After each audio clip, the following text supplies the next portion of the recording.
KMS news, आपलं कराड, आपला आवाज।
चव्हाण यांच्या आणि माजी आमदार वासुदेव शिंदे दादा यांच्या मदतीनं राज्य शासनाकडून स्वतंत्र गाव रेवणी गाव म्हणून त्याचं गाव रसोड्याच्या नकाशावर आणले।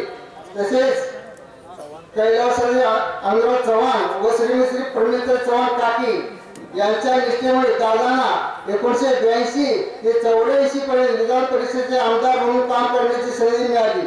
तसेच त्यांच्या सानिध्यात राहून त्यांनी राजकारणाचे बारकावे शिकून काम करण्याची जिद्द चिकाटी आणि विधान परिषद त्यांना संधी मिळाली। या काळात सुद्धा त्यांना जिल्हा तालुक्यावर काम करण्याची संधी मिळाली।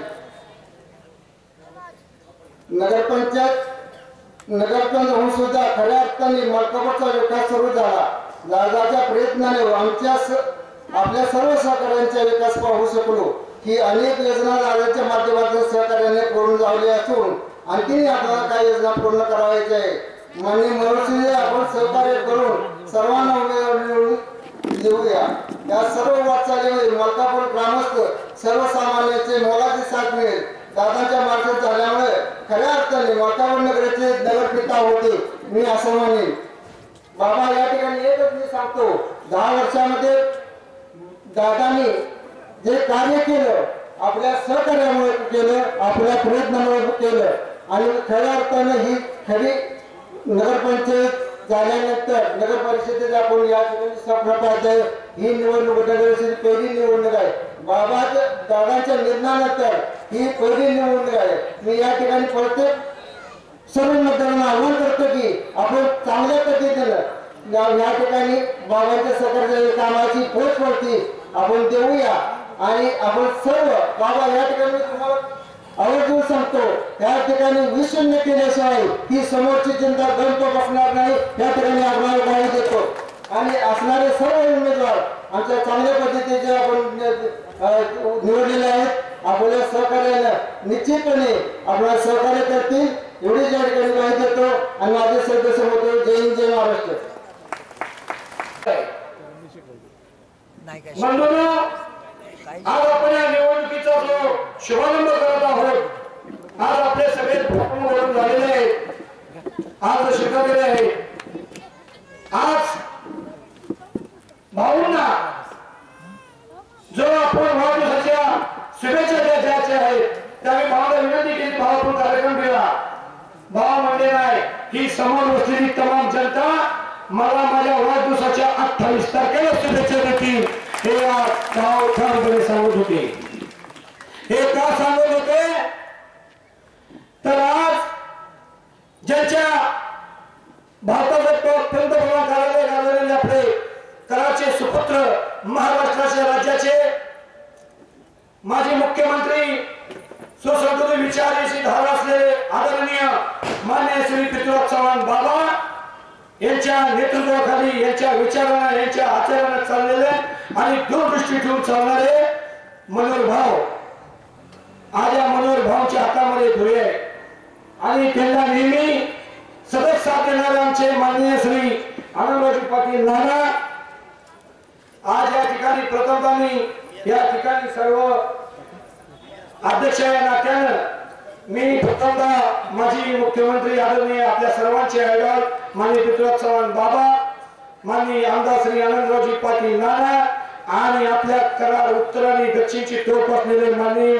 अजितप्पा चिखलीकर आणि समस्त ते आपले निरीक्षक आलेले आमचे करारचे या ठिकाणी अध्यक्ष शहराध्यक्ष आप्पा सोमाने आणि सर्व काँग्रेस प्रेमी या सर्वांचं या मंचावरच्या सर्वांचं या ठिकाणी अध्यक्ष नात्याने या ठिकाणी प्रथमतः स्वागत करतो आणि तमाम या काँग्रेस प्रेमी आणि बाबांच्या आणि भावांच्यावर प्रेम करणारे तमाम या सर्व आलेले माझ्या माताबंदी भगिनींनो माझे सर्व मित्र सर्व ज्येष्ठ आणि विशेषतः या ठिकाणी सर्व पत्रकार व्हिडिओवाले आणि आपले लेखणीवाले सर्व पत्रकार याचं या ठिकाणी प्रथमतः सर्वांचं या ठिकाणी आभार मानून स्वागत करतो.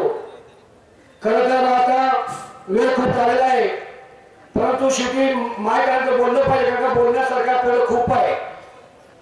आज या ठिकाणी जो आपण शुभारंभ करत आहोत आता उद्यापासून आपणाला या मलकापूरच्या विकासाची जी आपण विकास कामे केलेली आहेत त्याचा गाजावाजा न करता जो मनोहर भाऊंनी जो अजेंडा तयार केलेला आहे बाबांच्या माध्यमातून नानांच्या माध्यमातून जो विचाराचा अजेंडा तयार केला त्याचं पोहोचवण्याचं काम आपण या तमाम उद्यापासून आपण करायचं आहे. एक लक्षात ठेवा की आज या ठिकाणी माझ्या माताबंदी भगिनी खूप प्रमाणामध्ये आलेले भाव खरं तर या ठिकाणी त्यांचं खरं आपण आदराने या ठिकाणी प्रथम स्वागत केलं पाहिजे. भाव इथे याचं कारण एकच आहे कारण का भाव नेहमी म्हणतात की आपण मलकापूर नगर परिषदेचे आपल्याला त्यांनी निवडून दिलेले जनतेने निवडून दिलेले आपण त्यांचे हे आहोत परंतु भाव नेहमी म्हणतात की रस्ता होतो गटर होतं पाणी होतं परंतु आपल्या या राहणाऱ्या जनतेला काय हवंय जनतेला काय वाटतं जनतेला कसं राहावं या दृष्टिकोनातून जो भावचा विचार आहे तो विचार म्हणजे असेल चिवीबाईत साफ पाणी पुरवठा घनकचऱ्याचा प्रश्न असेल. आज माझी मुलगी शाळेसाठी कॉलेजसाठी आज कराड शहरातून विद्यानगरच्या भागात जात असेल जाते व्यवस्थित जाते का सुरक्षित जाते का त्यासाठी सुरक्षा योजना चालू केलेली बस वाहतूक मोफत बस सोलर योजना अशा विविध योजना या ठिकाणी भावनी केलेल्या आहेत आणि भाऊंचं आणि बाबांचं कम्युनिकेशन असल्यामुळं अजून जो मलकापूरला जो आयडॉल करायचा आहे तो आयडॉल या आपल्या तमाम एकमेकाच्या साथीनं एकमेकाच्या आपल्या सर्व प्रेमानं या ठिकाणी आपण एक धरवायचं आहे. मित्रांनो, मी आपला जास्त वेळ घेणार नाही. आज आपण फक्त सर्वांनी एकच ध्येय मनाशी ठेवायचं आहे. येणारी जी निवडणूक आहे 27 जानेवारीला आपलं चिन्ह आहे हात. आपल्या चिन्हाचं हात हा जे चिन्ह आहे ते कुणीही प्रभाग 1 पासून 9 पर्यंत आपण सर्वांनी सांगायचं आहे. तुम्ही कुठे उभं राहिलाय, तुम्ही कुठे उभं आहे, आम्ही कुठे उभं नाही. मलकापूरमध्ये एकच फक्त आवाज उठला पाहिजे हात. सकाळी झोपताना उठताना चालवताना सुद्धा म्हणला पाहिजे की मलकापूरचा हात. कारण हात जो आहे तो विकासाला साथ देणारा हात आहे. मी आपल्याला एकच ग्वाही देतो, आपण या ठिकाणी एवढ्या बहुसंख्येने आलेला आहात. आजच या ठिकाणी 28 तारखेचा निकाल लागलेला आहे आणि 19+1 20 चिन्ह झाल्याशिवाय राहणार नाही. या व्यासपीठ बाबांना नानांच्या माध्यमातून आणि मलकापूरचं जे ग्रामदैवत आहे लक्ष्मी देवी याच्या शपथपूर्वक सांगतो की आपण लांब नाही, आपण 20-0 करूनच थांबायचं आहे आणि आपल्या विकासाला आपल्या हाताला आपण मत द्यायचं आहे. आम्ही एवढं थांबतो. जय हिंद, जय महाराष्ट्र. नगर परिषद निवडणूक 2019 या निवडणुकीच्या प्रचाराच्या शुभारंभाच्या निमित्तानं राज्याचे माजी मुख्यमंत्री कराड दक्षिणचे आमदार आदरणीय पृथ्वीराज चव्हाण बाबा, सातारा जिल्हा काँग्रेस कमिटीचे अध्यक्ष आमदार अमोल पाटील नाना, ज्यांना या निवडणुकीकरता महाराष्ट्र प्रदेश काँग्रेस कमिटीने निरीक्षक नेमले ते आमचे संजय बालके साहेब, ज्यांनी सुरुवातीला स्वागत केले ते आनंदराव सुद्धा आपल्या समोर बोलले ते आबा, आणि ज्यांनी काकींच्या बरोबर दादांच्या बरोबर काम केलं, मलकापूरची जडणघडण करण्यामध्ये प्रत्येक गोष्टीचे साक्षीदार असणारे आमचे आदिताप्पा, वारुणजी जिल्हा परिषदच्या सदस्या मंगलताई गलांडे, विद्याताई थोरवडे, नामदेव आप्पा, उत्तम अण्णा,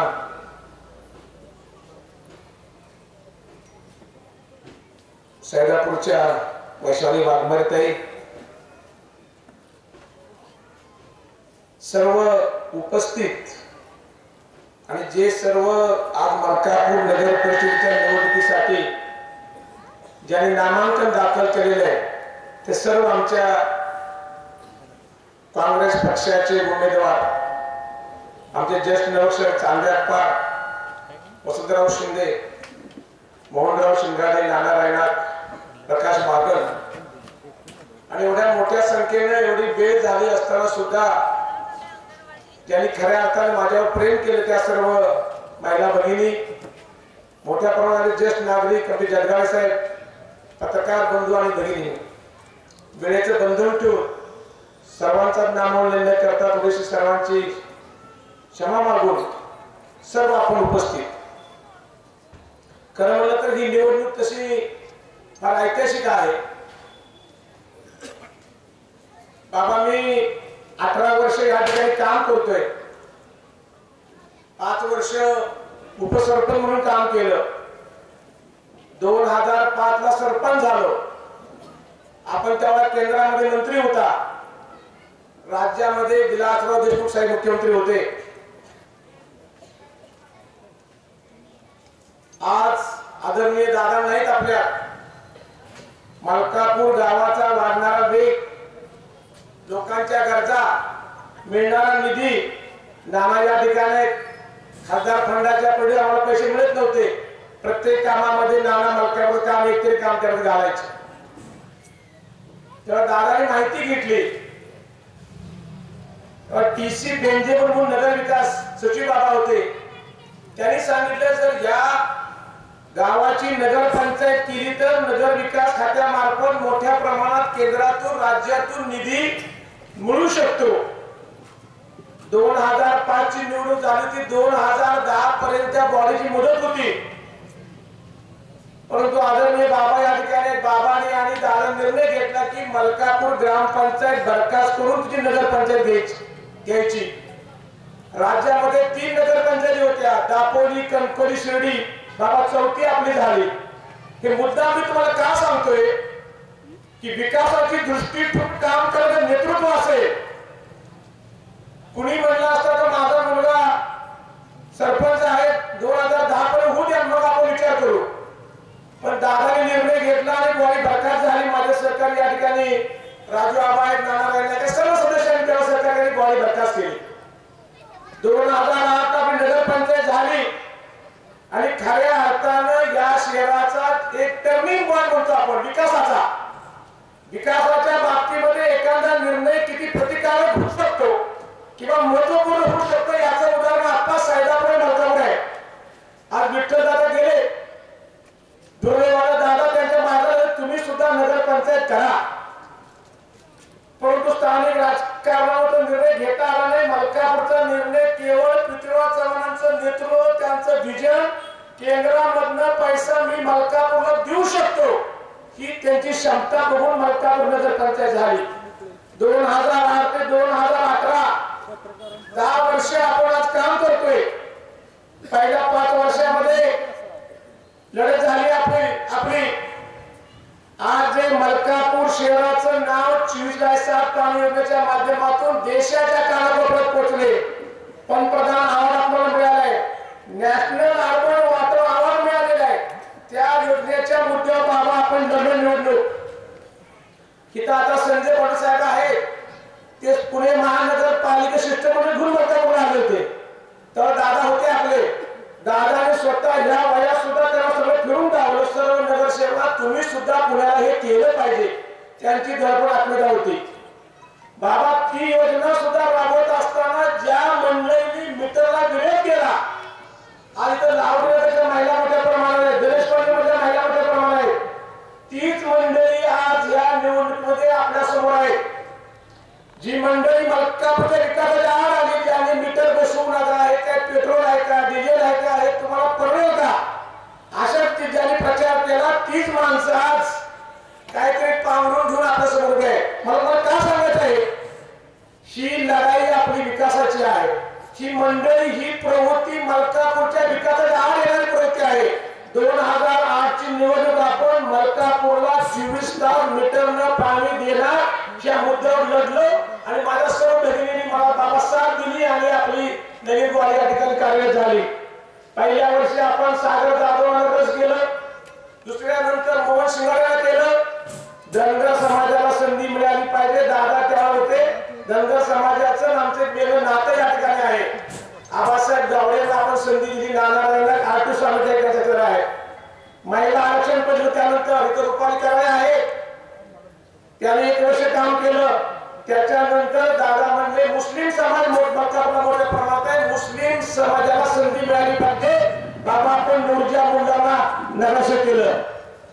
मागासवर्गीय समाज मोठ्या प्रमाणात आहे. शारदा ठेवरांना आपण नगरसेवक केलं. मी का सांगतो, ही काँग्रेसची विचारधारा आहे. आरक्षण नसताना सर्व समाजाला बरोबर घेऊन जाण्याची, सर्वांच्या तळागाळातल्या माणसाला संधी देण्याची ही परंपरा काँग्रेसची आहे. 2013 निवडून झाली. बाबा राज्यात मुख्यमंत्री होते. नाना या ठिकाणी आहे. पक्षाच्या चिन्हावर निवडण्याचा निर्णय आमचा झाला. सर्वांना बरोबर घेऊ आपण. पाटीलसाहेब आपण 17-0 राज्यामध्ये 17-0 असा विजय आपण तुम्हा सर्वांच्या सहकार्याने मिळवला. या ठिकाणी बाबा आपली सभा झाली. तुम्ही निवडल्यानंतर कोणाला बंटीवाले साहेब तेव्हा होते. सत्कार सभा झाली. एवढा मोठ्या सभा त्या ठिकाणी होता. आणि खऱ्या अर्थानं बाबा या राज्याचे मुख्यमंत्री झाल्यानंतर खऱ्या विकासाला गती आली. निधी काय असतो, विकास कसा असतो हे मलकापूरने दाखवून दिलं. आज तुम्हाला सांगतो, प्रेमलाताई चव्हाण कन्या सुरक्षा अभियान, मुलींची बस सेवा, 700 मुली आज प्रवास करतात. तो सगळा खर्च मलकापूर नगरपंचायत 50% करते आणि महाराष्ट्र शासन करते. बाबा मुख्यमंत्री होते, ते स्वतः त्यांनी परिवहन खातं होतं. कपूर साहेब नाना एवढी होती. आपण जाऊन जेव्हा त्याला भेटलं 2 गाड्या एसटी आम्हाला दिल्या होत्या. आपण ती योजना चालू केली. आज अखेर ती योजना कार्यरत आहे. 2013च्या निवडणुकीत लोक म्हणले नाही हे निवडणुकीपुरता चालू झालेलं आहे, एकही योजना मलकापूरनं सुरू केली आणि ती बंद झाली असं कधी लक्षात घ्या. त्याच्यानंतर आपण प्रियदर्शिनी कन्यारत्न योजना इंदिरा गांधींच्या नावावर आपण सुरू केली. मुलगी जन्माला आली की आपण तिच्या नावावर 15,000 रुपये ठेवतो. 20 वर्ष झाली पूर्ण तिला 1 लाख मिळतात. बाबा आपण 200 मुलींना त्या पावत्या दिले, 2 कोटी रुपये रक्कम आज सर्वसामान्यांच्या घरामध्ये येणार आहे. अर्बन बँकेच्या सहकारामध्ये येणार आहे. लक्षात ठेवा. मलकापूर सोलर सिटी केंद्रामध्ये सरकार, आपलं राज्यामध्ये सरकार बाबांचं. आपणाला नाविन्यपूर्ण उपक्रमामधनं रामास्वामी जिल्हा अधिकारी होते, नाना आपल्याला 1 कोटी रुपये त्यांना मिळाले. डॉक्टर फारुख अब्दुल्ला केंद्रात मंत्री होते, पारंपरिक ऊर्जा. मलकापूर शहराला त्यांनी स्वतः नेमलं, एजन्सी नेमली आणि जवळजवळ पहिल्या टप्प्यामध्ये 1000 घरामध्ये आपण सोलर वॉटर हीटर बसवला. 100 रुपये जर किंमत त्याची असेल बाबा तर 10 रुपये नागरिकांनी दिले, 10 रुपये नगरपंचायतीने दिले. नगरपंचायतीने पैसे स्वतः नाही घातले. बाबा तुम्ही जे आम्हाला 1 कोटी रुपये दिले ते पैसे लोकांना आपण दिले. 30% रक्कम आपण केंद्रात बाबा अनुदान आणून दिलं. आपण स्वतः डॉक्टर फारुखांना फोन केला, त्यांच्या सचिवाने येऊन आम्हाला पैसे बोलून आम्हाला चेक दिला. त्याच्यानंतर आपण मलकापूरची सांडपाणी प्रक्रिया योजना, आज थोडी आपण माहिती घ्या. देशामध्ये किती नगरपंचायत आहे? देशातली एकमेव नगरपंचायत की जिची सांडपाणी प्रक्रिया योजनेचं काम आता अंतिम टप्प्यामध्ये आलेलं आहे. अगदी आपण आपल्या जिल्ह्याचा विचार करा. बाबा कराड शहरानंतर मलकापूर आहे. पलटणची आता मंजूर झाली. सातारा 2 राज्य अजून तिथे अंडरग्राउंड स्कीम नाही. हे कामाचे विजन, ही दृष्टी हे केवळ पृथ्वीराज चव्हाण बाबाच करू शकता. आपली योजना काय आहे? मलकापूर सांडपाणी प्रक्रिया योजना. ज्यावेळा योजनेचा सर्वे झाला त्यावेळा मलकापूर शहरामध्ये जवळजवळ 90% वरती घरामध्ये सेफ्टी टँक आहे. म्हणजे आपला महिला टँक मधून पाणी बाहेर पडतं. म्हणून आपण योजना करताना सेफ्टी टँक मधनं बाहेर पडणारं पाणी आपण ग्रॅव्हिटीने एकत्र करून त्याच्यावर प्रक्रिया करतो. आपण आकाशनगर भागामध्ये 5 MLD प्लॅन केलेला आहे. लक्ष्मीनगर 3 MLD प्लॅन केलेला आहे. आणि ह्या सर्वात मोठा काय तर फायदा झाला असेल, कराड शहरात योजनेतून मैला घेतला जातो पण पाणी उघड्यावर राहतं. दृष्टी बघा कशी विकास असते. आज मलकापूर शहरामधलं विद्यार्थी घरातलं सांडपाणी, किचन मधलं पाणी, बाथरूम मधलं पाणी, सगळं पाणी आपण त्यात घेणार आहे. सेफ्टी टँक मध्ये पाणी त्यात घेणार आहे. म्हणजे उघड्यावर पाणी व्हायचं पूर्णपणे बंद होणार आहे. आज जी पाण्यामुळे दुर्गंधी होते, आज गटर तुंबतंय. बरोबर फोन असतो, गटर तुंबले, कामगार आले नाहीत, डासांचं प्रमाण मोठ्या प्रमाणात आहे. आधी तर विठ्ठलमध्ये मंडळी या ठिकाणी बसले. ज्या ज्या भागामध्ये अंडरग्राउंड ड्रेनेजचं काम पूर्ण झालं त्या भागामधलं डासांचं प्रमाण पूर्णपणे बंद झालेलं आहे. म्हणजे विचार करा, कुठली योजना घेताना किती आपण नियोजनबद्ध विचार करून दृष्टीतून आपण काम करतो.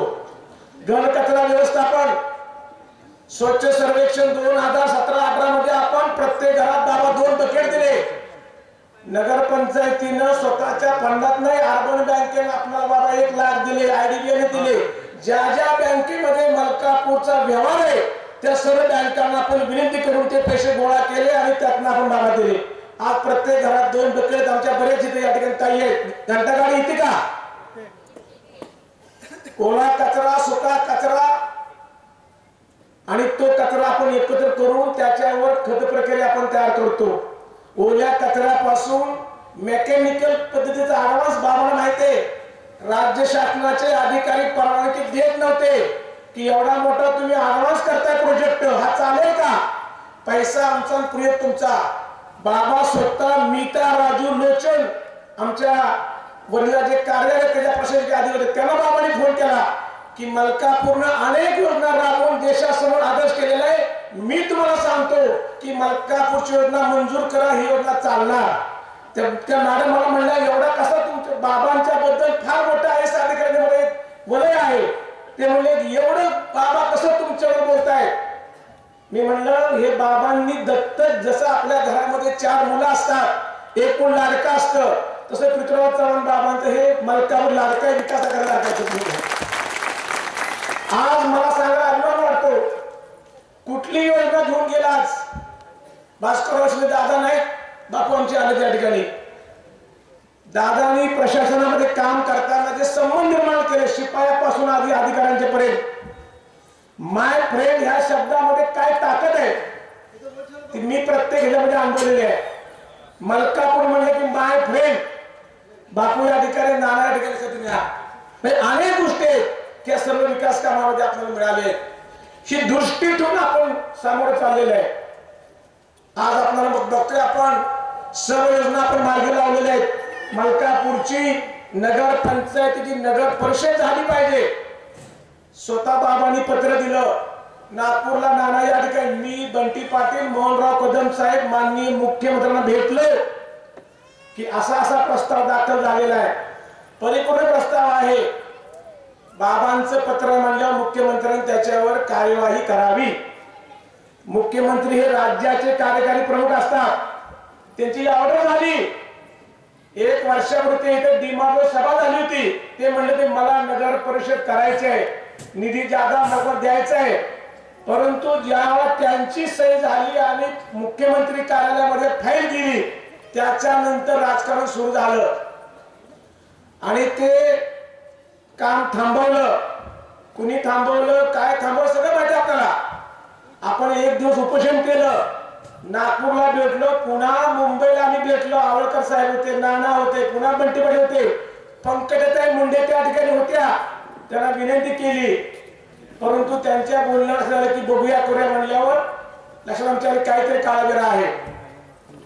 बाबांनी त्यांना स्वतः फोन केला माझ्या समोर हाऊस मध्ये की असं माझ्या मतदारसंघातलं काम आहे, पेंडिंग काम आहे, सगळं परिपूर्ण आहे, तुम्हाला काही शंका असेल तर तपासणी करा. काही झालं नाही. शेवटी आपण अधिकाऱ्यांच्या सल्ल्यानं उच्च न्यायालयामध्ये नारायण राणा यांच्या मार्फत उच्च न्यायालयामध्ये गेलो. तुम्हाला का सांगू, तुम्हाला कळलं पाहिजे की खरी प्रवृत्ती कुठे विकासाची आड येणारी. मला सांगा काय सांगितलं मुख्यमंत्र्यांनी. तुम्ही आज सांगताय केंद्रात आमचं, राज्यात आमचं. उच्च न्यायालयामध्ये काय शब्द प्रयोग झाला, त्यांनी ऑर्डर केली की district collector recommended by Malkapur Nagar Parishad divisional commissioner यांनी रेकमेंड केलेल्या प्रस्ताव तुम्ही निर्णय घ्या 31 तारखेपर्यंत. म्हणजे शेवटी आज बुधवार आहे, पांडुरंगाचा वार. आम्ही सांगतो नेहमी पांडुरंग आपल्या मागे आहे, तो सर्वसामान्यांचा देव आहे. आणि मलकापूर नगर परिषद ही न्यायालयाच्या आदेशाने झाली. पृथ्वीराज चव्हाणांचं काय वजन आहे हे त्यांना कळलं. निवडणूक प्रोग्राम जाहीर झाला होता, मतदार याद्या सुरू झाल्या होत्या. आता होणार नाही, होत देणार नाही, सरकार आमच्या त्यांच्या वर्गणा होत्या. परंतु त्या याचिकेमध्ये एकच पत्र होतं पृथ्वीराज चव्हाणांचं. काय त्यांचं वजन, नैतिकता आहे ते त्यांना कळलं. हे का झाले केवळ पांडुरंगाला बाबाला माहितीये, मी ते सांगणार नाही. आणि आपली नगर परिषद झाली. आपण 1 दिवस महात्मा गांधींच्या पुतळ्यासमोर उपोषण केलं, तिथं प्रेस झाली आपली. त्याच वेळेला नगर पंचायत कार्यालयासमोर काही मंडळी बसली उपोषणला. कोण मंडळी होती ती, आज कुठं आहे ती, त्याने कुठल्या अर्ज भरला होता माहिती घ्या. ही भाजपची मंडळी, जी नगर करणारी भाजपची मंडळी आहेत. काँग्रेस पक्षाने रॅली काढली, मोठा जल्लोष करा. मी मुंबईत होतो इथं, ते म्हणजे गुडघ्याला पाशिंग बांधले. आणि जेव्हा प्राथमिक सूचना झाली, अंतिम झाली, हेली रॅली काय आहे ना अधिकार. एक माझा जाहीर बाबा तुमच्या समोर त्यांना आव्हान आहे. मलकापूर नगर पंचायतीची नगर करण्याकरता एक जरी पत्र तुम्ही दिलं असलं आणि त्या पत्रावर एक जरी शेरा असला तर आपण ते जनतेसमोर जाहीर करावं आणि मग आपण गप्पा मारा, विकासाच्या गप्पा माराव्या. केवळ स्वतःच राजकीय काहीतरी पोळी भाजून घेण्याकरता सर्व मंडळी काम करतायत. बाबांना बोलायचंय, नानांना बोलायचंय, आपले दिवशी बोलणार आहेत. मी माझं थोडक्यात आता आवडणार आहे. मी तुम्हाला मुद्दा हा सगळा प्रवास सांगितला. त्याच्यानंतर निवडणुकीचा काळ सुरू झाला. आज मला सांगा, जी ती व्यक्ती आपल्या गावाच्या विकासाकरता काम करते. आता संजय बरोबर साहेब या ठिकाणी पुण्याकरता काम करतायत, भास्करराव शिंदे आणि मलकापूर करता काम केलं. तुमचं गाव कुठलं, रेटरे बुद्रुक, गावाचा विकास केला पाहिजे. काय त्या गावाची अवस्था आज? मलकापूरला 24 तास पाणी आहे, मुलींची बस सेवा आहे, कन्यारत्न आहे, घनकचरा आहे, सांडपाणी पर्यंत काम पुरं झालं. तुम्ही बाबा मुख्यमंत्री असताना जवळजवळ 3.5 वर्ष बाबांच्या बरोबर होता. आमच्या पुढे तुम्ही काढत असाल बाबांच्या, नाना आम्ही मागे असायचो. निवडणूक आली, तुम्ही विधानसभा उभं राहिला, तुमची जागा तुम्हाला जनतेने दाखवून दिली. पुन्हा राज्यामध्ये तुम्ही आता मुख्यमंत्र्यांजवळ आहात. मागची 3.5 वर्ष नाही 4 वर्ष 8.5 वर्ष तुम्ही आज मुख्यमंत्र्यांजवळ आहात. एक काम सांगा मला, एक काम सांगा. आज रेटराचे पत्रकार मंडळी आहेत, पेपरला रोज वाचतोय मी, डेंग्यू झालाय, पाणी प्याला, अनेक गोष्टी आहेत. त्याच्या पुढचं काय शेजारी तर आमचे बोरगेल ताईत आहेत कोयना शब्दातल्या. 15 वर्ष तुमच्या ताब्यात ग्रामपंचायत, 15 वर्ष झालं. तुम्ही प्यायला पाणी देऊ शकला नाही त्या लोकांना.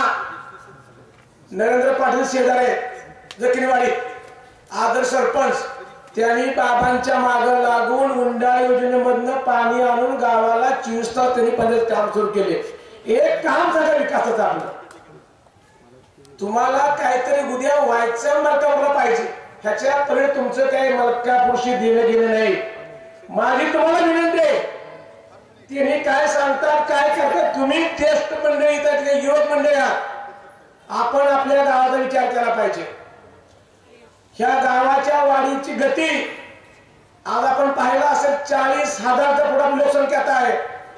उद्याच्या समस्या अनेक अडचणी, कोण या करू शकतं. झोपडपट्टीमधल्या महिला मोठ्यापर्यंत आलेले, किती निधीला बाबा दिला. संरक्षण भिंत बांधायला 2,30,00,000. आज मलकापूर शहरात नाही एवढे रस्ते आपण त्या झोपडपट्टीत केले. तिथल्या महिला बघा म्हणतात, बाबा आमच्या समोर आले, फराळ केला बाबाने आमच्या इथं दिवाळीला. केवढी मोठी व्यक्ती आमच्या सर्वसामान्यांच्या झोपडीमध्ये आले. तुम्ही हातात हात घालून हाताला बिस्करी पाणी हात धुता, ही तुमची समस्या. अनेक गोष्टी त्यांच्याबद्दल व्यक्तिगत टीका टिप्पणी करायला मला काही फार इंटरेस्ट नाही, परंतु विकास कामामध्ये त्यांच्या मलकापूरचा एक सुद्धा त्यांना काही देणं घेणं नाही. मलकापूरच्या विकासाच्या आड येणारी प्रवृत्ती मी तुम्हाला उदाहरण दावलेले. दुसरी तुम्हाला गोष्ट सांगतो, जगण्या साहेब तुम्ही आता या ठिकाणी आहात. डेबेवाडी फाटा ते रस्ता पण केला महिला उद्योगचा, त्याला फुटपाथ केले. आवळकर साहेबांनी निधी मंजूर केला, फुटपाथ केले. लोकांना जागा येण्याकरता इथं तात्या आमच्या आहेत, हे म्हणजे आमची हात बाहेर कंपाऊंडच्या. फुटपाथ मोठा झाला असता, हे कंपाऊंडच्या आमची हात म्हणून बाहेर झाडं लावले. बघा तुम्ही, ज्येष्ठ नागरिकांना जाण्या येण्याकरता त्रास होतोय, कंपाऊंडच्या बाहेर स्वतःची हात सांगताय. आज जे कृष्णा हॉस्पिटल उभं आहे ते जागा कुणाचे? आमच्या धनगर समाजाचे आहे. तिथं आमची उमेदवार आता धनगर समाजाचे बसले करतात. घ्या स्वच्छ सर्वेक्षण 2018 मध्ये ती भिंत रंगवली द्या आम्हाला. स्वच्छता सर्वेक्षण कचरा घंटा नाही म्हणले, आमची भिंत रंगवायची नाही. अनेक गोष्टी आहेत, आपण व्यक्तिगत काढणार नाही. आणि तुम्हाला सगळ्या सांगतो, भाजप सरकारचा तोटा काय झाला मलकापूरवर मी आज सांगतो. तुम्हाला मी कधी बोललो नाही. बाबा आपण मुख्यमंत्री होता, केंद्र सरकार आपलं होतं, सांडपाणी प्रकल्प योजना आपली मंजूर झाली 39 कोटीची, आपण म्हणून 40 कोटी झाली. 10% रक्कम नगरपालिकेने भरायची होती, 10% रक्कम भरायची होती शासनाने, म्हणजे महाराष्ट्रात भरायची होती. उर्वरित रक्कम केंद्राकडे मिळणार होती, 82 रक्कम मिळणार होती. हे सरकार आपलं गेलं केंद्रातलं. नरेंद्र मोदी आले, आजचे दिन आले, त्याचा झटका पहिला बसला मलकापूरला. केंद्रामधनं 100 रुपये मधले 80 रुपये मिळणार होते, तिने 80 ने 50 केले. म्हणजे 40 कोटी मधली जी रक्कम आपल्याला मिळायची होती त्याच्यामध्ये तिने रक्कम नेहमी कमी केली. स्वतः बाबा या ठिकाणी त्याचा एक आमदार वाढले, कोपरगावचे बाबा सताने साहेब, त्यांनी फार पाठपुरावा केला की 50% रक्कम तुम्ही दिली तर वरची रक्कम या नगरपालिका घालू शकणार नाहीत, या योजना आडळ पडतील. स्वतः बाबा केंद्रीय मंत्र्यांशी बोलले, सचिवांशी बोलले, मग ती रक्कम 50% बाबा झाली. उर्वरित 40 म्हणले. मग सरकार आणि म्हणलं आम्ही पत्र दिलं बाबा, लेखी पत्र बाबांचं की ह्या योजना माझ्या कार्यकाळात मंजूर झालेल्या आहेत, ह्याचा डीपीआर मंजूर झाला, सह्या झाले. शासनाला यातनं पळ काढता येणार नाही. ही रक्कम आपण द्या, राज्याने द्या. त्यांनी हात वर केले, नाही म्हणले आम्ही देऊ शकत नाही, आम्हाला पैसे नाही. मग उर्वरित म्हणले बाबा 10% आमचे केले, 20% केले आमचे, आणि त्यांचे 20, म्हणजे 40 कोटी मधले आपल्याला 4 कोटी भरायचे होते नगर पंचायतीला आपल्याला. ते बाबा आम्हाला 8 कोटी भरावे लागले, आणि 8 कोटी भरायला आम्हाला 4 कोटी कर्ज भरावं लागलं. हे मिळालं मलकापूर भाजपकडं. कर्ज मिळालं 4 कोटीचं. योजना पूर्ण केली पाहिजे. जर योजना सोडली अर्धवट, किती अभ्यास केलाय का मलकापूरला काय मिळालं ते? प्रशासन कसं चालतं किंवा काय चालतं ह्याला काही त्याची माहिती नाही.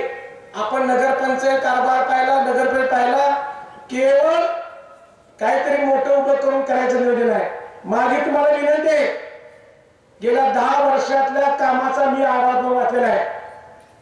2013 लढताना भास्करराव शिंदे सारखी एक मार्शल करणारी ताकद उभी होती. आज दादा नाही. ह्या गावाला चावडी नव्हती, आज नगरपरिषद झाली. त्यांचं स्वप्न होतं माझं गाव वेगळं झालं पाहिजे, मला हे पाहिजे ते पाहिजे. 24 तास पाण्याचे स्वप्न भास्करराव शिंदेने बघितलं आणि ते पृथ्वीराज बाबांनी पूर्ण केलं. केवढं मोठं विजन त्यांचं बघा. बाबा पवार म्हणले पुतळे बांधणं, फोटो लावणं याच्यापेक्षा भास्करराव शिंदेने ज्या योजना सुरू केल्या ते अखंडपणे चालणं ही खरं त्यांना श्रद्धांजली आहे, किंवा त्यांचं ते स्वप्न तुम्ही घ्या. माझी तुम्हाला विनंती आहे, तुम्ही सर्वांनी या सर्व बाबींचा शांतपणे विचार केला पाहिजे. ही निवडणूक मनोज शिंदे म्हणून नाही, किंवा उद्या काही माणसं उभी राहतील तुमच्या समोर उमेदवार मिळतील. पक्षांना आदेश दिलेले आहेत, अर्ज भरलेले आहेत, त्याचं कामकाज सुरू आहे, निर्णय होईल, उमेदवारी मिळेल, एखादा थांबावं लागेल. परंतु मलकापूरचा प्रत्येक मतदार ह्या निवडणुकीचा घटक आहे. उद्याची 5 वर्ष हा विकास कोण करणार आहे, त्याचं विजन कोणाला आहे, वेळ कोणाला आहे, कोण तुमचा फोन घेणार आहे. बाबा आपल्याकडे मुलींची बरेच जरी उशीर आली तरी मुली फोन करतात, बाबा आमची गाडी आहे, आमची पेपर 11 वाजता. इतकं सगळं आपल्या लोकांची नातं आहे. हा निर्णय तुम्ही घ्यायचा आहे. ही लढाई जलशक्ती विरुद्ध धनशक्ती आहे. आज आपण एवढ्या मोठ्या संख्येने आलाय. बाबा गेले 2 दिवस मलकापूरमध्ये ज्या निमित्तानं थांबलेत, आज त्यांची यात्रा सुरू आहे नागपूरला. ते इथून नागपूर जाणार आहे. बाबांनी फार दिले मलकापूरला. अनेक मलकापूरच्या आडाअडचणी नानांनी खंबीर साथ दिलेले आप्पा आहेत, सर्व म्हणजे बापू इथं आलेले. माझी आपल्याला विनंती, आता तुमची जबाबदारी आहे. निधी आणण्यामध्ये, काम करण्यामध्ये, योजना आणण्यामध्ये आम्ही कुठेही कमी पडलेलो नाही. आज तुमचा वेळ आलेले आहे. तुम्ही ठरवायचं आहे की 5 वर्षामध्ये माझं कुठे मलकापूर गेलं पाहिजे, हे तुम्ही हात दिलं पाहिजे. आज आपल्याला 19 नगरसेवक आणि 1 नगराध्यक्ष सर्व जनतेमधून तो निवड जाणार आहे. आरक्षणची सुद्धा बाबा प्रक्रिया कशी राबवली त्याची माहिती आलेली आहे माझ्याकडे. पण मी आता सगळे थांबवले. परवा मी भेटलो वकिलांना. वकील म्हणले हे चुकी झाले, पण आता निवड प्रक्रिया सुरू झालेली आहे. त्याने पुष्कळ प्रयत्न केला. ठीक आहे, आज माझं कौशल्य आहे, आज तुमचे दर वाढलेले आहे. ओपनचा नगरपद पडला असतं तर अनेक गोष्टी सोपी होत्या. परंतु ज्या काही आपल्या ओबीसी महिला उमेदवार ठरतील आपल्या काँग्रेस पक्षाच्या, त्यांना निवडून आणणं हे तुमचं माझं परिसराचं कर्तव्य आहे. आज माझा वाढदिवस आहे. खरं म्हणजे बाबा दादा गेल्यानंतर मी वाढदिवस केला नाही, पण आज पहिल्यांदा भाभीने आणि बाबांनी माझा केक कापून वाढदिवस केला. आज खऱ्या अर्थाने मला आठवण झाली की कोणतरी मायेचे पाकड घालणाऱ्या लक्षात आपल्याला आहे. आज हे मलकापूरचं काम, हा विकास, ही जी ऊर्जा निर्माण झाली बाबा केवळ तुमच्या प्रेमामुळं, तुमच्या जो आशीर्वाद आहे त्याच्यामुळे झालेला आहे. ही निवडणूक, परवा मी मुंबईला होतो, बाळूसाहेब होते, अशोक चव्हाण साहेब म्हणले, मलकापूर म्हणले की माय फ्रेंड म्हणले. अशोक चव्हाण साहेबांनी सुद्धा दादांचा उल्लेख केला. त्यांनी सांगितले ही निवडणूक फार महत्वाची आहे, बाबांचा मतदारसंघ आहे. आता देशामध्ये काय होते आपण पाहिलेलं आहे, तर बाबा स्वतः बोलतील. मी तुम्हाला एवढंच सांगतो, जी मंडळी आज भाजपच्या माध्यमातून तुमच्या समोर आलेले आहेत, हे भाजप आहेत का नाही हे सर्वपक्षीय व्यासपीठ आहे. हे ना कुणाचं गेलं गेलं नाही. एकच त्यांना प्रश्न विचारून थांबणारे बाबा. 2000 साली मी उपसरपंच झालो. कृष्णा हॉस्पिटल, कृष्णा कॉलेज, किती रक्कम तुम्ही मलकापूर ग्रामपंचायत आणि नगर देणं आहे पुढे जाहीर करा. मत मागा, म्हणजे जाहीर करा आव्हान आहे. 2000 सालापासून 2008 पर्यंत ग्रामपंचायत काळातला किती टॅक्स तुम्ही थकवलेला आहे मी सांगणारच आहे, पण तरी जाहीर करा. 2008 नंतर नगर पंचायत झाली. आज 10 वर्ष झालं. किती पैसे करून तुम्ही अपील केलंय. तुम्ही या मलकापूरच्या जनतेचं देणं पहिलं द्या आणि मग तुम्ही गप्पा मारा विकासाच्या. तुम्ही जर आकडा नाही सांगितला तर मी पत्रकार परिषद घेऊन तो आकडा जर मारणार नाही तर जाहीर करणं आव्हान तरी जाहीर करावं आणि मग मलकापूर शहरात लोकांना मतदान मागावं आणि विकासाच्या गप्पा मारायला एवढी विनंती करतो. आपण मोठ्या संख्येने आलात. माझी एकच विनंती आहे, 27 तारखेला मतदान आहे. दिवस फार थोडे राहिलेले आहेत. आपण प्रभाग यावं, सगळ्या लोकांना भेटायचंय. माझी बाबा नाना तुम्हाला विनंती आहे की अर्ज घ्यायची परत 17 तारीख आहे. तोपर्यंत आम्ही सर्व लोकांना घरोघरी आपण भेटू. त्याच्यानंतर बाबांचा नानांचा आणि काही जे नेते मंडळी आपल्याला आहेत, बंटी पाटील आहेत, बाळासाहेब कदम आहेत, मोहनराव कदम दादा आहेत, ह्या सर्वांच्या वेळा घेऊन आपल्या मागणीप्रमाणे बाबा आम्हाला तुम्ही वेळ द्यावा. ही निवडणूक अत्यंत महत्वाची आहे. पण बाबा तुम्हाला एवढी खात्री देतो, निश्चितपणाने या ठिकाणी आज बसलोय. 28 तारखेला मलकापूरचा विजय हा 20-0 असेल एवढं तुम्हाला खात्री देतो. थांबतो. जय जय महाराष्ट्र. मनोहर भाऊ, तुम्ही विकास सांगितला, विकासाचं पटत नाही माणसं. जात्यावर बसलं राहायचं नवऱ्याच्या घरातून बोलू गायचं माझ्या भावाला पाहिजे. तर आता कोल्हापुरात एक आले नवे, आपण दादा कोणत्या हसत होतो, आंधळा मारतोय डोळा काय विपरीत झालं. जाता येता कोल्हापूरला थांबता येतं, परंतु या सभेसाठी आपण सर्वजण उपस्थित राहिला. बाबांना याला थोडा उशीर झाला. बाबा काय हॉस्पिटलमध्ये फिरत नव्हते.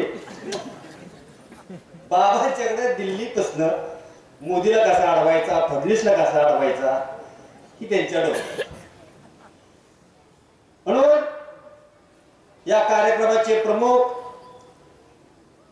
या विभागाचे आमचे विधान परिषद सदस्य, सातारा जिल्हा काँग्रेस कमिटीचे अध्यक्ष आदरणीय आमदार आनंदराव पाटील नाना, पुणे शहर काँग्रेस कमिटीचे अध्यक्ष आमचे मित्र संजयराव बालुगडे, आमचे सातारा जिल्ह्याचे प्रभारी, हिंदूराव बापू पाटण तालुक्याचे काँग्रेसचे नेते, आढावा शहर काँग्रेसचे अध्यक्ष कराडचे आदरणीय अप्पासाहेब माने, आनंदरावजी सुतार आणि सन्मान्य सर्व व्यासपीठ, जिल्हा परिषद सदस्य, पंचायत समिती सदस्य, आजी माझे सर्व तरुण मित्र, बंधू आणि भगिनी, आपण मलकापूरसाठी आदरणीय मी पहिल्यांदा स्वातंत्र्य सैनिक माजी आमदार आदरणीय भास्कररावजी शिंदे आणि स्वातंत्र्य सैनिक ज्ञानोबा कराळे यांच्या पवित्र स्मृतीचा अभिवादन करतो. आज मी बघितलं सोलापूरचं, धनगर समाजाने सांगितलं मोदीला, धनगर समाजाची हाक मोदी गो बॅक.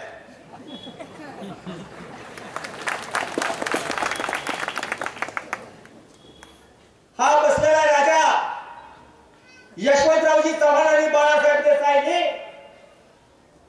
त्या काळात मराठा समाजाला, बहुजन समाजाला पुढे घेऊन जाण्याचं काम, त्यासाठी शिष्यवृत्ती दिली, ईबीसी दिली, म्हणून तुमच्या आमच्यासारखे ग्रॅज्युएट आले. तो जागा पकडून पृथ्वीराज चव्हाणांनी मराठा समाजाला 16% आरक्षण दिलं, मुस्लिम बांधवाला 5% दिलं. राष्ट्रराज्य पुरस्कृत आदरणीय पृथ्वीराज चव्हाण. चव्हाण साहेबांच्या नंतर तुम्ही महाराष्ट्रात बघा,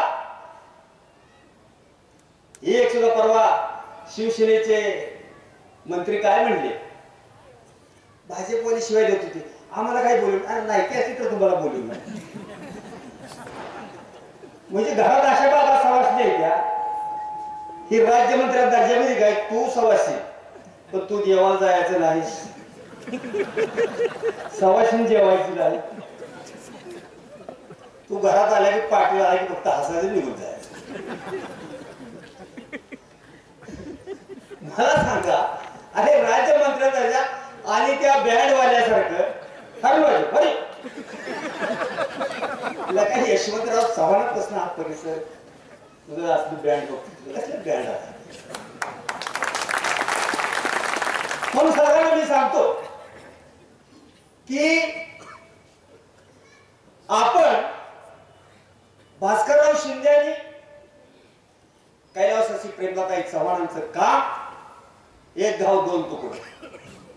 आप्पासाहेब म्हणले कर्णातलं हिडवळ बाहेर काढता लय अवघड होत.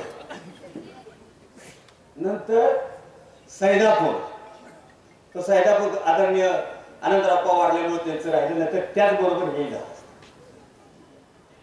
पृथ्वीराज चव्हाणांच्या बरोबर ही आमची इन्फंट्री नो पेड सर्वंट. सकाळी मट्टरवर सही करणार ह्यापैकी कुणी नाही. आणि ह्या संजय गांधी लाभार्थी योजनेपैकी पण कोणी नाही. मी कसं काय बाबा चंद्रकांत दादा आले, आपण कुठं बसा पाहिजे.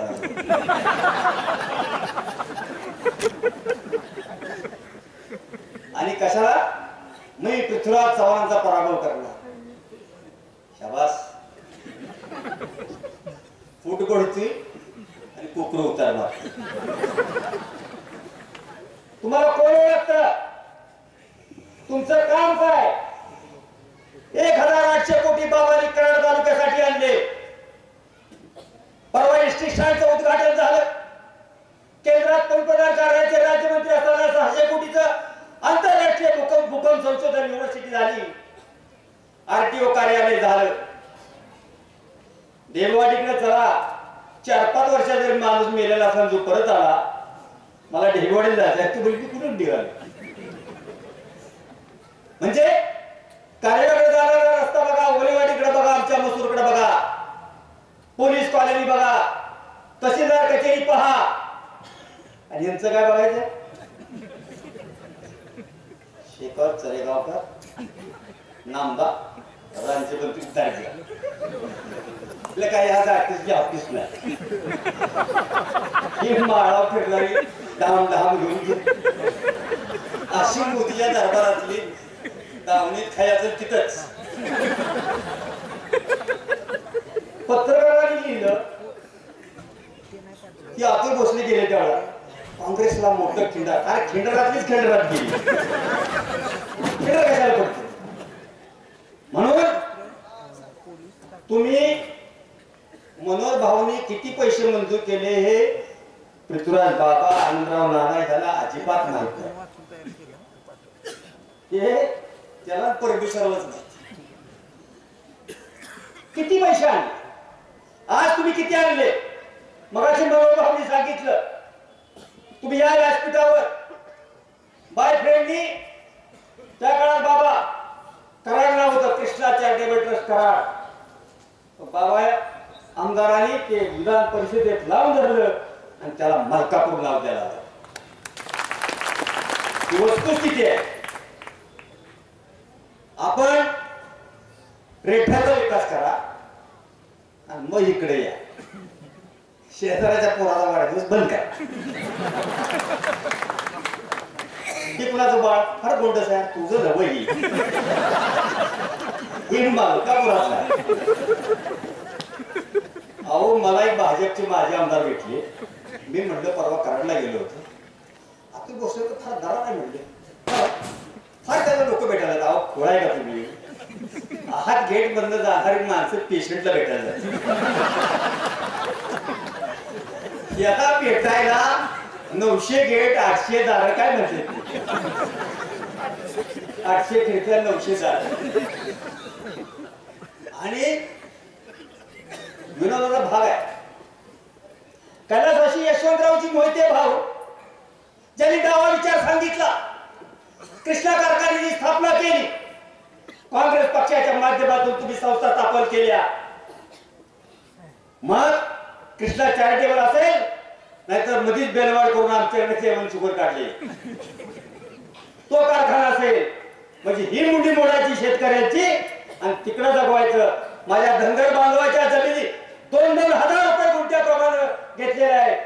तुम्ही ह्या जमिनीचा हिशेब सांगा, पोल्ट्रीसाठी घेतलेल्या जमिनीचा हिशेब सांगा.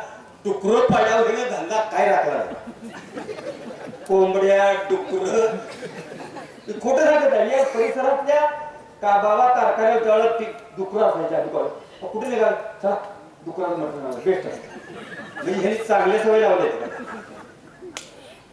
आणि तुम्ही या धनगर बांधवाला त्यांच्या जमिनी त्यांच्या आणि त्यांचं पोरगं लावले. कशाला लावले? पुसायला. मग त्याला का तुम्ही डॉक्टरची खास बाप म्हणून तुम्ही त्याला डॉक्टर केलं नाही? का त्याला तुम्ही डॉक्टर केलं नाही सांगा मला. एखाद्या गरीब मुलीला का तुम्ही डॉक्टर केलं नाही? कारण तुम्हाला जोशी भाटिया शाह कितना डोनेशन लाय 50 बाहेर भेटतो. तुम्हाला भेटायला वेळ आहे आणि तुम्ही सगळ्यात वाईट काम करायला ती जात निवडून आली. पुन्हा ही जसं मोदीत आपण अडकलोय का तसं पुन्हा बाहेर निघायचा रस्ता अवघड आहे. ती जाती पुन्हा कमळाच्या दिसते कमळ पण खाली येठूळ कसला असतो कमळाला झापून दिसतं पण तळ्यात गेले की एकदा माणूस गेला की आला त्या बाहेर निघत. आणि पृथ्वीराज चव्हाण शरद पवारांनी सांगितलं संजय राव पुण्यात काय सांगितलं की आज महाराष्ट्रात एकमेव नेता कोण असेल तर पृथ्वीराज चव्हाण असतील. दिवाकरराव त्याने सांगितलं पांढऱ्या कपड्याची लाल राखली असेल मुख्यमंत्री पृथ्वीराज चव्हाण. आणि ज्या वेळेला आज काँग्रेस पक्षाच्या तिकिटावर तुम्ही लढतात बघा ह्यांचं हे आई वडलं तर इतके दिवस कशी राहिली बघा काय कळलं कुठे होता काय काय शिवसेना मूळ कुठले काँग्रेस. आता कुठे निघालाय राष्ट्रवादी. कशाला? उत्तरेत तिकीट घ्या. बर आता कुठे निघालाय? काँग्रेस. बाबा मला तिकीट पाहिजे. काय तिकीट पाहिजे का? पानपट्टी.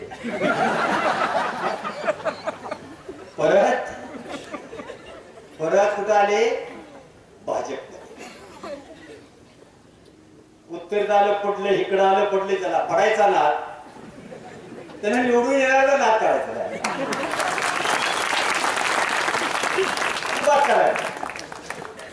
पृथ्वीराज चव्हाणांना राजीव गांधींनी तिकीट दिलं की मी साक्षीदार आहे. बाबांचा स्टॉल होता इलेक्ट्रॉनिक्सचा. तिथं राष्ट्रपती बुटा सिंग आणि गृहमंत्री बुटा सिंग होते. बाबांच्या स्टॉलला भेट दिली आणि त्यावेळेला बुटा सिंगनी सांगितलं राजीवजी is a son of mister businessman लावायचं. हो नो आपली डबडी सरपंच झाले की 800 किलोमीटर उड्या मारते. मग राजीव गांधींनी ठरवलं मला देशाला 21व्या शतकाकडे जायचं आहे. मला तंत्रज्ञ पाहिजे. पृथ्वीराज चव्हाण एकमेव असा माणूस आहे की चुकून राजकारणात आला नाहीतर अब्दुल कलामच्या पृथ्वीराज चव्हाण झाला असता. ते लक्षात ठेवा. राजीव गांधींनी नेमकं हेरलं. पृथ्वीराज चव्हाणाला तिकीट दिलं. बाबा पुण्याला आले रात्री 11 वाजता. पहाटे 3 वाजता त्या शूरवीराचा आमच्या काँग्रेस पक्षाच्या कॅप्टनचा फोन आला. Prithviraj congratulation AICC has given you ticket. बाबांची सभा केली. दुसऱ्या दिवशी दुर्दैवानं मद्रासला गेले. राजीव गांधींची हत्या झाली. देश अखंड ठेवण्यासाठी राजीव गांधीची हत्या झाली. त्याला केवढी परंपरा होती. इंदिरा गांधींच्या मागे शुक्ल ताट लागलं होतं. प्रेमलाबाई चव्हाण इंदिरा गांधींची पाठराखण केली. बाबांनी झालं म्हणून लवकर या. तुमच्या चुका आम्ही का बघायला. आणि या वेळेला इंदिरा गांधींचं झालेलं बलिदान, राजीव गांधींचं झालेलं बलिदान हे त्याचा बदला घ्यायचा असेल तर जे पक्षाचं चिन्ह आहे, हाताचा पंजा, त्याच्यावर आपण बटन दाबून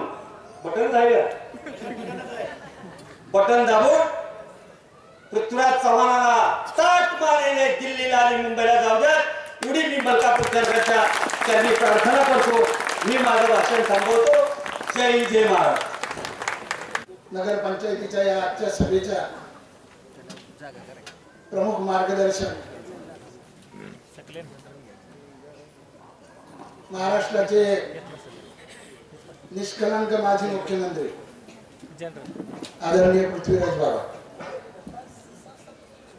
सातारा शहर जिल्हा काँग्रेस कमिटीचे अध्यक्ष आमदार आनंदराव पाटील, मनोहर शिंदे, आता ज्यांनी चेतेश्वर पुजारासारखी बॅटिंग केली ते आमचे मित्र अजित पाटील, उपस्थित सर्व उमेदवार बंधू आणि भगिनींना, अजितराव तुम्ही बॅटिंग केल्यानंतर माझ्यासारख्याने बोलणं म्हणजे महानगरपालिकेच्या आगीबंबाने पाणी मारल्यानंतर झारीमांनी पाणी मारल्यासारखं आहे. तेव्हा मी परवा ज्या वॉर्डात मी मागच्या वेळेला उभा होतो तिथल्या महानगरपालिकेच्या शाळेत गेलो आणि 10:30ची शाळा होती. वर्ग सगळे भरलेले होते. मी मास्तरांकडे गेलो, वर्गात गेलो. वर्गात गेल्यानंतर 11 वाजता एक विद्यार्थी उशिरा आला. तर महानगरपालिकेच्या शाळेतल्या त्या वर्गातली सगळी मुलं ते ओरडायला लागले, मोदी आला, मोदी आला, मोदी आला. तर मी त्या सरांना विचारलं की अहो सर, महानगरपालिकेच्या शाळेत मोदी नावाचा विद्यार्थी, आडनावाचा विद्यार्थी कसा काय येऊ शकतो? त्यांनी मला असं सांगितलं की अहो तसं नाहीये, हे पोरले खोटं बोलतो म्हणून सगळे त्याला मोदी म्हणतात. 183 घोषणा 4.5 वर्षामध्ये नरेंद्र मोदींनी केल्या. 183 घोषणा. आणि त्या 183 घोषणापैकी मोजून अगदी 22-23 घोषणा फक्त त्यांनी त्याला सुरुवात केली. म्हणजे उज्ज्वला गॅस असेल, पंतप्रधान आवास योजनेची बाबा सुरुवात केली. मी मध्ये कार्यक्रम घेतला होता आणि ते नाना पाटेकरांनी जी भूमिका केली होती, नटसम्राटमध्ये कोणी घर देतं का घर, 5 कोटी घरं बांधून देणार असं नरेंद्र मोदींनी जाहीर केलं. आज तागायत 1 महिन्यापूर्वीपर्यंत संपूर्ण देशामध्ये फक्त 1,50,000 घरं बांधून झालेली आहे. पण जाहिराती रोज एक जाहिरात पंतप्रधान आवास योजनेची. आजच्या या मलकापूरच्या नगरपंचायतीच्या बाबा एक काळ असा होता की या पुणे महानगरपालिकेने देशाच्या अर्थव्यवस्थेला दिशा दिली आणि म्हणून तिचा लौकिक होता. पण आज ज्या वेळेला मी इथं आलो मागच्या 5 वर्षापूर्वी आणि मनोहर शिंदेचे वडील या ठिकाणी होते, आम्ही नगरसेवक इथली योजना पाहायला आलो, त्यावेळेला माझ्या असं लक्षात आलं की देशाच्या पाणी पुरवठ्याच्या योजनेला 24/7 याला दिशा देणारी जर नगरपंचायत कुठली असेल तर दिली आपली नगरपंचायत. मनोहरजी, तुम्ही आता तुमच्या भाषणामध्ये अनेक विकास कामांचा उल्लेख केला. तुमच्या ही योजना पाहिला आम्ही या ठिकाणी आलो होतो आणि योजना पाहिल्यानंतर पुणे महानगरपालिकेमध्ये 2800 कोटीचं जाहिरात दिली की 24 तास पाणी पुरवठा आणि मीटर लावण्याच्या संदर्भात. आज तागायत 7 वर्षामध्ये ती योजना पूर्ण झाली नाही. भारतीय जनता पक्षाचे 100 नगरसेवक निवडले. ती योजना अजूनही पूर्ण झाली नाही. BSUPची योजना हे राज्य सरकार आल्यानंतर पूर्ण झालेली नाही. अशा अनेक योजनांची नावं सांगता येतील की जे नरेंद्र मोदी आणि राज्याच्या मुख्यमंत्र्यांच्या काळामध्ये त्या पूर्ण झालेल्या नाही. आज महाराष्ट्रातली परिस्थिती 2014 साली हे सरकार इथं आलं. 2014 साली सरकार आल्यानंतर ऑक्टोबर महिन्यामध्ये सगळ्यात पहिलं काम सरकार स्थापन झाल्यानंतर 8 दिवसांनी हडपसर भागामध्ये एक इंजिनियर मुस्लिम तरुण अल्पसंख्याक समाजाचा प्रार्थना करून बाहेर पडत होता. त्याचा त्या ठिकाणी काही कारण नसताना त्याच्यावर तलवारीने हल्ला करण्यात आला आणि त्याचा त्यामध्ये मृत्यू झाला. दुसरी घटना घडली गुजरातमध्ये की आपण सगळ्यांनी टीव्हीवर पाहिली असेल की एका दलित 2-3 मुलांना गोवध हत्याबंदीच्या संदर्भामध्ये दलित मुलांना रस्त्यावर काढून चापकाने मारलं. उत्तर प्रदेशमध्ये परवा एक घटना घडली. त्या घटनेमध्ये त्या PSIला इन्स्पेक्टरलाच गोवध हत्याबंदीच्या संदर्भामध्ये मारून टाकण्यात आलं. अशा अनेक घटना दिवसेंदिवस राज्यामध्ये आणि देशामध्ये वाढत चालल्या. विषय असा आहे की आपण कोणाला मत देणार आहोत. सत्तेवर येताना त्यांनी एक जाहिरात केली होती देवेंद्र फडणवीस आणि या सगळ्यांनी की कुठं नेऊन ठेवलं महाराष्ट्र. आज अशी परिस्थिती आहे 4.5 वर्षानंतर की पिकेला लावलाय महाराष्ट्र. अशी परिस्थिती आज महाराष्ट्रामध्ये. मला आठवतंय त्यावेळेला आम्ही युथ काँग्रेसमध्ये होतो. शरद पवार काँग्रेसचे मुख्यमंत्री होते. 95 साली काँग्रेसचं सरकार केलं. त्यावेळेला काँग्रेस पक्षाचे मुख्यमंत्री असलेले शरद पवार साहेब शिर्केचं अंदाजपत्रक महाराष्ट्र शासनाचं होतं. युतीचं सरकार भारतीय जनता पक्षाचं सरकार सत्तेवर आलं शिवसेनेचं. 99 साली त्यांची सत्ता गेली काँग्रेसचं सरकार आलं. त्यावेळेला महाराष्ट्र 1,10,000 कोटींनी कर्जबाजारी झाला होता सत्ता सोडल्यानंतर. बाबा तुम्ही असताना मुख्यमंत्री असताना तुम्ही विलासराव आणि अशोकराव हे मुख्यमंत्री असताना 2-2.25 लाख रुपये 2-2.25 लाख कोटी महाराष्ट्रावरती कर्ज होतं. आजच्या तारखेला महाराष्ट्राचं कर्ज बाजारी झालंय 4.5 लाख कोटी रुपये महाराष्ट्राच्या डोक्यावर कर्जाचा बोज आहे. तुम्ही आता उल्लेख केला एका गोष्टीचा की ज्याचा पुणे महानगरपालिकेने ती योजना राबवण्याचं ठरवलं. आम्ही स्टँडिंग कमिटीमध्ये असताना कन्या रत्न म्हणून तुम्ही योजना राबवली. आमच्याकडे तुमच्यानंतर ती योजना चालू करण्यात आली. तुम्ही 15,000 इथं जन्मलेल्या लहान मुलींच्या नावावर ठेवले. पण 15 लाख रुपये अजून कोणाच्या नावावर जमा झालेलं मला तरी आठवत नाहीये या देशामध्ये. हे प्रत्येक गोष्टीमध्ये फसवणूक आहे. ज्या नागपूरमधनं मुख्यमंत्री निवडून येतात त्या नागपूर शहरामध्ये काय परिस्थिती आहे. एक परवा दिवशी कोर्टात वकील उभा होता. 4-5 गुंड आले.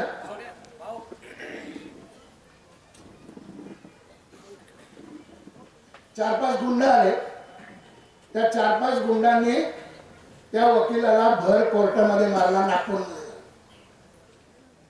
सुलभ शौचालयाची जाहिरात करतात स्वच्छ भारत अभियानाची. एका कारखान्यावरती एका महिला नागपूरमध्ये एका कारखान्यामध्ये तिथं शौचालय नव्हतं म्हणून आडोशाला गेली. 4-5 गुंडांनी तिला किडनॅप केलं आणि तिच्यावर अत्याचार केले. नागपूरमध्ये घडला.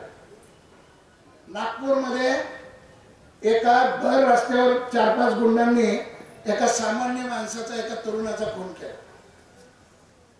नागपूरमध्ये जेलमध्ये असणाऱ्या गुन्हेगारांनी मोबाईलचा वापर केला. नागपूरमध्ये जेलमध्ये असलेले गुन्हेगार जेलरला बसून बाहेर पडले। या सगळ्या गोष्टी नागपूरमध्ये होत आहेत आणि म्हणून आपल्याला हा निर्णय घ्यायचा आहे की आपल्याला विकासाला मत द्यायचं आहे का गुन्हेगारांना मत द्यायचं आहे।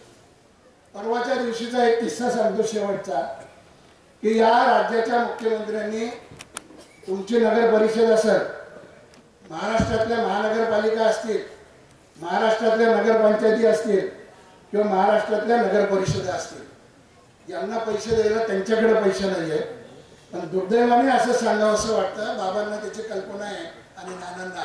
परवा आम्ही पत्रकार परिषद घेतली पुण्यामध्ये, मुख्यमंत्र्यांनी टी सिरीज कॅसेट कंपनीच्या जो टॅक्स होता 17 कोटी रुपये तो माफ केला। माफ याच्याकरता केला कारण त्यांच्या मिसेसचा अल्बम गाण्याचा त्या टी सिरीज वाल्यांनी प्रसिद्ध केला म्हणून त्यांनी तो टॅक्स माफ केला। मिसेस त्यांच्या अमृता काय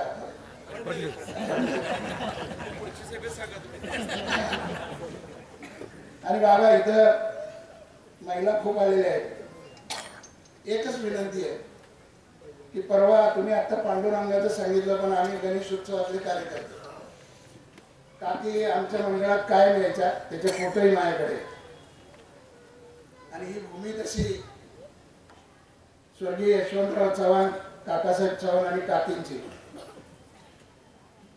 मला आठवतंय मी कॉलेजला असताना ज्या वेळेला काँग्रेस फुटली, ज्याचा उल्लेख आता अजितरावांनी केला की इंदिरा गांधींच्या पाठीशी काकी उभ्या राहिल्या आणि महाराष्ट्रामध्ये पुन्हा काँग्रेसची सत्ता आली।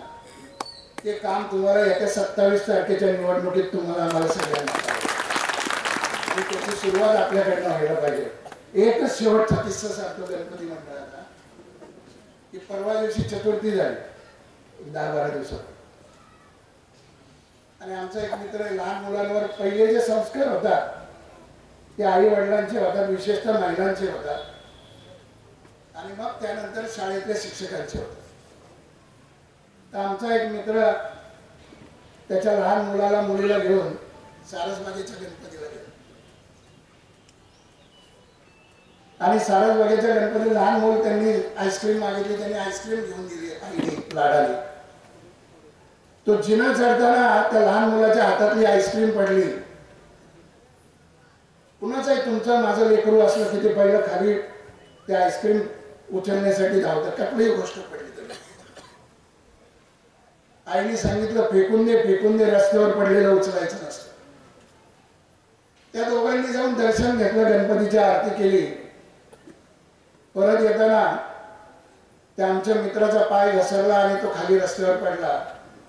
आई त्याला हात द्यायला गेली, ते मुलगा म्हणला फेकून दे, रस्त्यावर पडलेलं उचलायचं नसतं। म्हणून तुम्ही आता समाजामध्ये जाऊन महिलांनी संस्कार केले पाहिजे की आपल्याला विकासाला मत द्यायचं आहे का 50 वेळा पक्ष बदल केलेला आहे त्यांना द्यायचं आहे। मी तर नेहमी असं म्हणतो, ज्यांनी या महाराष्ट्रामध्ये गुन्हेगारी वाढवली, ज्यांनी महाराष्ट्राचं वाटोळं केलं, ज्यांनी महाराष्ट्राला कर्जबाजारी केलं, म्हणजे तुम्हाला मला कर्जबाजारी केलं, त्यांना मत द्यायचं का इथल्या विकासाला मत द्यायचं की जो विकास आदरणीय पृथ्वीराज बाबांनी केलेला आहे। मी एवढंच या ठिकाणी सांगतो आणि नानांसाठी मार्ग मोकळा करतो। मुख्यमंत्री आदरणीय पृथ्वीराज चव्हाण बाबा ज्यांनी आताच आपल्याला मार्गदर्शन केले, ते या निवडणुकीचे प्रदेश काँग्रेसकडून आलेले प्रभारी आणि युवक चळवळीबरोबर अनेक वर्ष संजय बालुगडे, ॲडव्होकेट सुरेश कुराडे, मागच्या वेळेला आपले जिल्ह्याचे प्रभारी, ते आमच्या तिघाचा रेकॉर्ड महाराष्ट्रात कुणी तोडणार नाही असे संजय बालुगडे, महाराष्ट्र प्रदेश काँग्रेसचे सरचिटणीस, पाटण तालुक्याचे नेते, प्रदेश प्रतिनिधी हिंदूराव बापू। सभेमध्ये जर आप्पा बोलले नाही तर ती सभा होऊ शकत नाही, ते अजितराव आप्पा। तसेच या ठिकाणी जाणीवपूर्वक उपस्थित असलेले बाळासाहेब थोरात, आपले माजी मंत्री, यांचे मेहुणे विजयेश पाटील तांबेकर, कराड शहर काँग्रेस कमिटीचे अध्यक्ष नगरसेवक आप्पासाहेब माने, तसेच या ठिकाणी कराड पंचायत समितीचे माजी उपसभापती, सुरुवातीला प्रास्ताविक केलं ते आनंदराव सुतार अण्णा. प्रास्ताविकामध्ये सर्वच आढावा घेतला. स्थापनेपासून ते आजपर्यंतच्या इतिहासामध्ये मलकापूरचं काय योगदान आहे ते मनोज शिंदे, राजेंद्र आबा, उपस्थित जगदाळे साहेब. वेळेअभावी 10 वाजता सभा संपणार आहे, बाबांना जास्तच वेळ द्यायचा आहे, त्यामुळे व्यासपीठावर असणारे जिल्हा परिषद, पंचायत समिती, आजी माजी नगरसेवक आणि या निवडणुकीला उभे राहिलेले सर्व काँग्रेस पक्षाचे उमेदवार, बंधू भगिनी आणि या ठिकाणी पत्रकार मित्र हो. आप्पांनी बोलल्याप्रमाणे आता मी फार समाचार घेणार नाही, पण मागच्या सभेमध्ये ज्यांना आमदार करण्यात निघाले ते मदनराव मोहिते, सभेमध्ये टीका टिप्पणी कुणावर करावी, आपली उंची किती आहे. आम्ही सुद्धा स्वर्गीय प्रेमलाताई चव्हाण आणि बाबांच्यावर गेले अनेक वर्ष, 40 वर्ष काँग्रेस पक्षामध्ये काम करतो. ज्या वेळेला 95 साली मला काँग्रेस पक्षाने उमेदवारी दिली, काकीनी बाबांनी सांगितलं, पीडी साहेब तुझ्या विरोधात उभे आहे, तुझ्याकडून एखादा चकार शब्द निघता कामा नये. परंतु तिकडे उलटे संस्कार. आदल्या दिवशी काय बोलतोय एका सभेमध्ये आणि दुसऱ्या सभेमध्ये वाढवून रोजगार दिला तर काय बोलावं याचं भान नसणारे मदनराव मोहिते आज या ठिकाणी. कंबरटन ओढत होतं म्हणून आमच्याकडं त्यांना रस्ता इंजिन पाण्यात चाकारा म्हटले.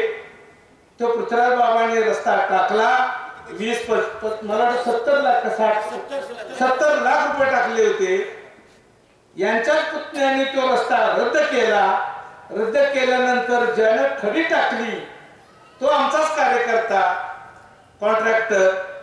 रद्द केल्यामुळे आता ती खडी कशी उचलायची, काय करायची, तरी देखील आमची जर मापं काढत असतील तर ती खडी टाकलेली पृथ्वीराज बाबांचे माझे 13 लाख रुपये त्या कॉन्ट्रॅक्टरला दिले, त्यांनी ते काम पूर्ण केलेलं आहे. ती तेवढी खडी आणून तिकडे विजयनगरला टाकलेली झालं आणि हे त्याला पुन्हा भाजपवाल्यांचं काय करायचं. आणि म्हणून या ठिकाणी या निवडणुकीच्या निमित्तानं अनेक सभेमध्ये जसे बोलतील तसं उत्तर दिलं जाईल. परंतु 3,500 लोकसंख्या मलकापूरची होती, आज 40,000च्या वर गेलेला आहे. लोकसंख्या वाढते बघून त्यावेळेला सुद्धा काकींच्या प्रत्येक निधीमधून, बाबांच्या निधीमधून जास्तीत निधी मलकापूरला कसा देता येईल हा प्रयत्न आम्ही केलेला. कारण कुठली माणसं आहेत, पाटण तालुक्यातले, ढेगवाडी खोऱ्यातली मंडळी आहेत, कराड दक्षिणची मंडळी इथं राहायला शिक्षणासाठी आलेल्या आहेत. आणि म्हणून देशामध्ये नाविन्यपूर्ण योजना कुठं असतील त्या मलकापूरमध्ये त्याचे जनक पृथ्वीराज बाबांनी आपल्या कारकिर्दीमध्ये जाणीव असाव्या लागते. लोकसभेला 91 साली बाबा आपल्या भाषणात बोलतील, मी फार आढावा घेणार नाही. 91, 96, 98 साली याच मतदारसंघातल्या लोकांनी निवडून दिला आणि मुख्यमंत्री झाल्यानंतर नाना, आनंदराव काका, प्रेमला काकी, मी होतो खासदार, 2 कोटीच्या वर देता आलं नाही. पण ही संधी मिळाली यशवंतराव चव्हाण साहेबांच्या नंतर 50 वर्षानंतर मला संधी मिळालेली आहे. प्रत्येक गावामध्ये विकास निधी झाला पाहिजे. कराड दक्षिणचं एकही गाव शिल्लक असं नाही, त्या गावामध्ये विकास निधी पडला. 1800 कोटी रुपये या ठिकाणी आमच्या पत्रावर सर्वांच्या प्रयत्नाने दिलेले आहेत. आणि म्हणून अशा विकास करणाऱ्याच्या पाठीमागे जायचं का अनेक पक्षातून ज्यांना काँग्रेसनं भरभरून दिलेलं आहे. आणि उद्या जरी आरपीआयनं खोबाडा गटाचं राज्य आलं तर तिकडे सुद्धा जातील. कारण हे मदन मोहिते म्हणत होते, आरपीआयचे अध्यक्ष आप्पासाहेब जर कुठंच तिकीट मिळालं नाही तर आरपीआयचे तिकीट तुला शिल्लक ठेव म्हणली होती त्याच्यासाठी. आणि आज काय बोलताय, त्यामुळं त्यांनी बोलत राहावं. परंतु विकास कामामध्ये आज महिला जास्त, प्रत्येक मीटिंग मध्ये मलकापूरच्या जास्तीत भगिनी असतात. त्याची कारण काय, सुखरूपपणे आपल्या मुली घरात पोचताय. काय अवस्था इतर तालुक्यातली, इतर गावची नगरपंचायतची, वर्ग नगरपालिका होऊ नये म्हणून ह्यांचा प्रयत्न होता. शेवटच्या वेळेला सभागृहामध्ये, मागच्या ह्या निवडणूक लागायच्या अगोदर सभागृहामध्ये मनोहर शिंदे तिथं होते. बाबांनी त्या सभागृहात मांडणी केली होती, मी या सभागृहात मांडण्याचा प्रयत्न केलेला आहे. आणि मग ही नगरपालिका आपल्या प्रयत्नानं बाबांच्या आशीर्वादाने मिळालेली आहे.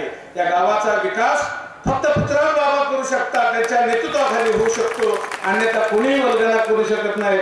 15 लाख रुपये प्रत्येकाच्या खात्यावर येणार होते, पहिले द्या. आणि मनोहर शिंदेनी सांगितलं होतं टॅक्स आपला शिल्लक आहे ग्रामपंचायतच्या वेळेचा, नगरपंचायतच्या वेळेचा, तेवढा मलकापूरला वर्ग करा आणि मग ते उमेदवारी मतदान मागायचा प्रयत्न करा. एवढंच बोलतो. अधिक वेळ न घेता बाबांना जास्तीत वेळ देण्याच्या संदर्भात आपण सर्वजण मोठ्या संख्येने उपस्थित राहिला, त्यामुळे सर्वांचं मनापासून या ठिकाणी स्वागत, आभार, धन्यवाद. जय हिंद.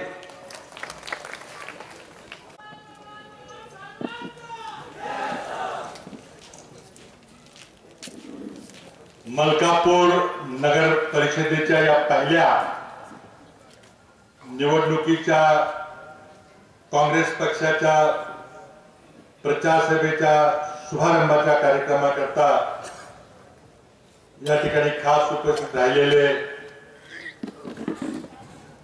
आमदार आनंदराव पाटील,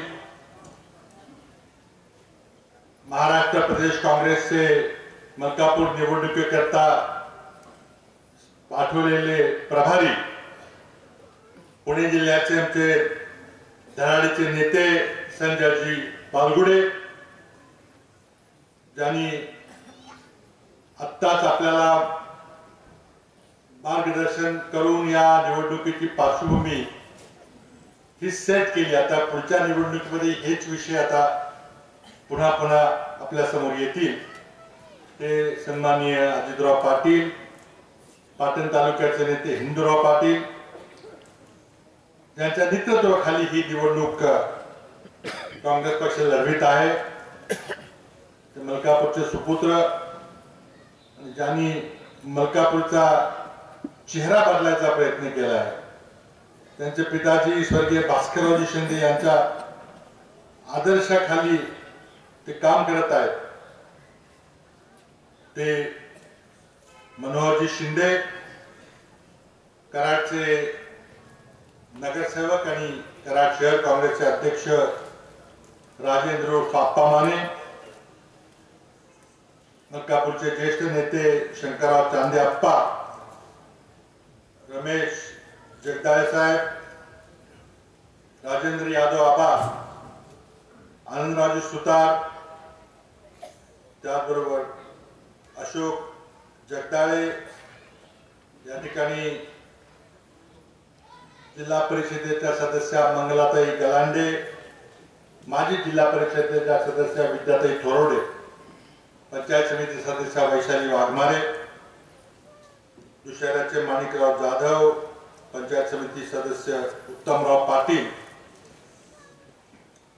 राष्ट्रवादी काँग्रेस पक्षाच्या प्रदेश सचिव सो मीना महावीर बोरगावे, पंचायत समिती सदस्य नामदेव पाटील अप्पा, तांब्याचे विक्रमसिंग पाटील, विजय चव्हाण, युवक काँग्रेसचे दक्षिण कराडचे अध्यक्ष वैभव थोरात,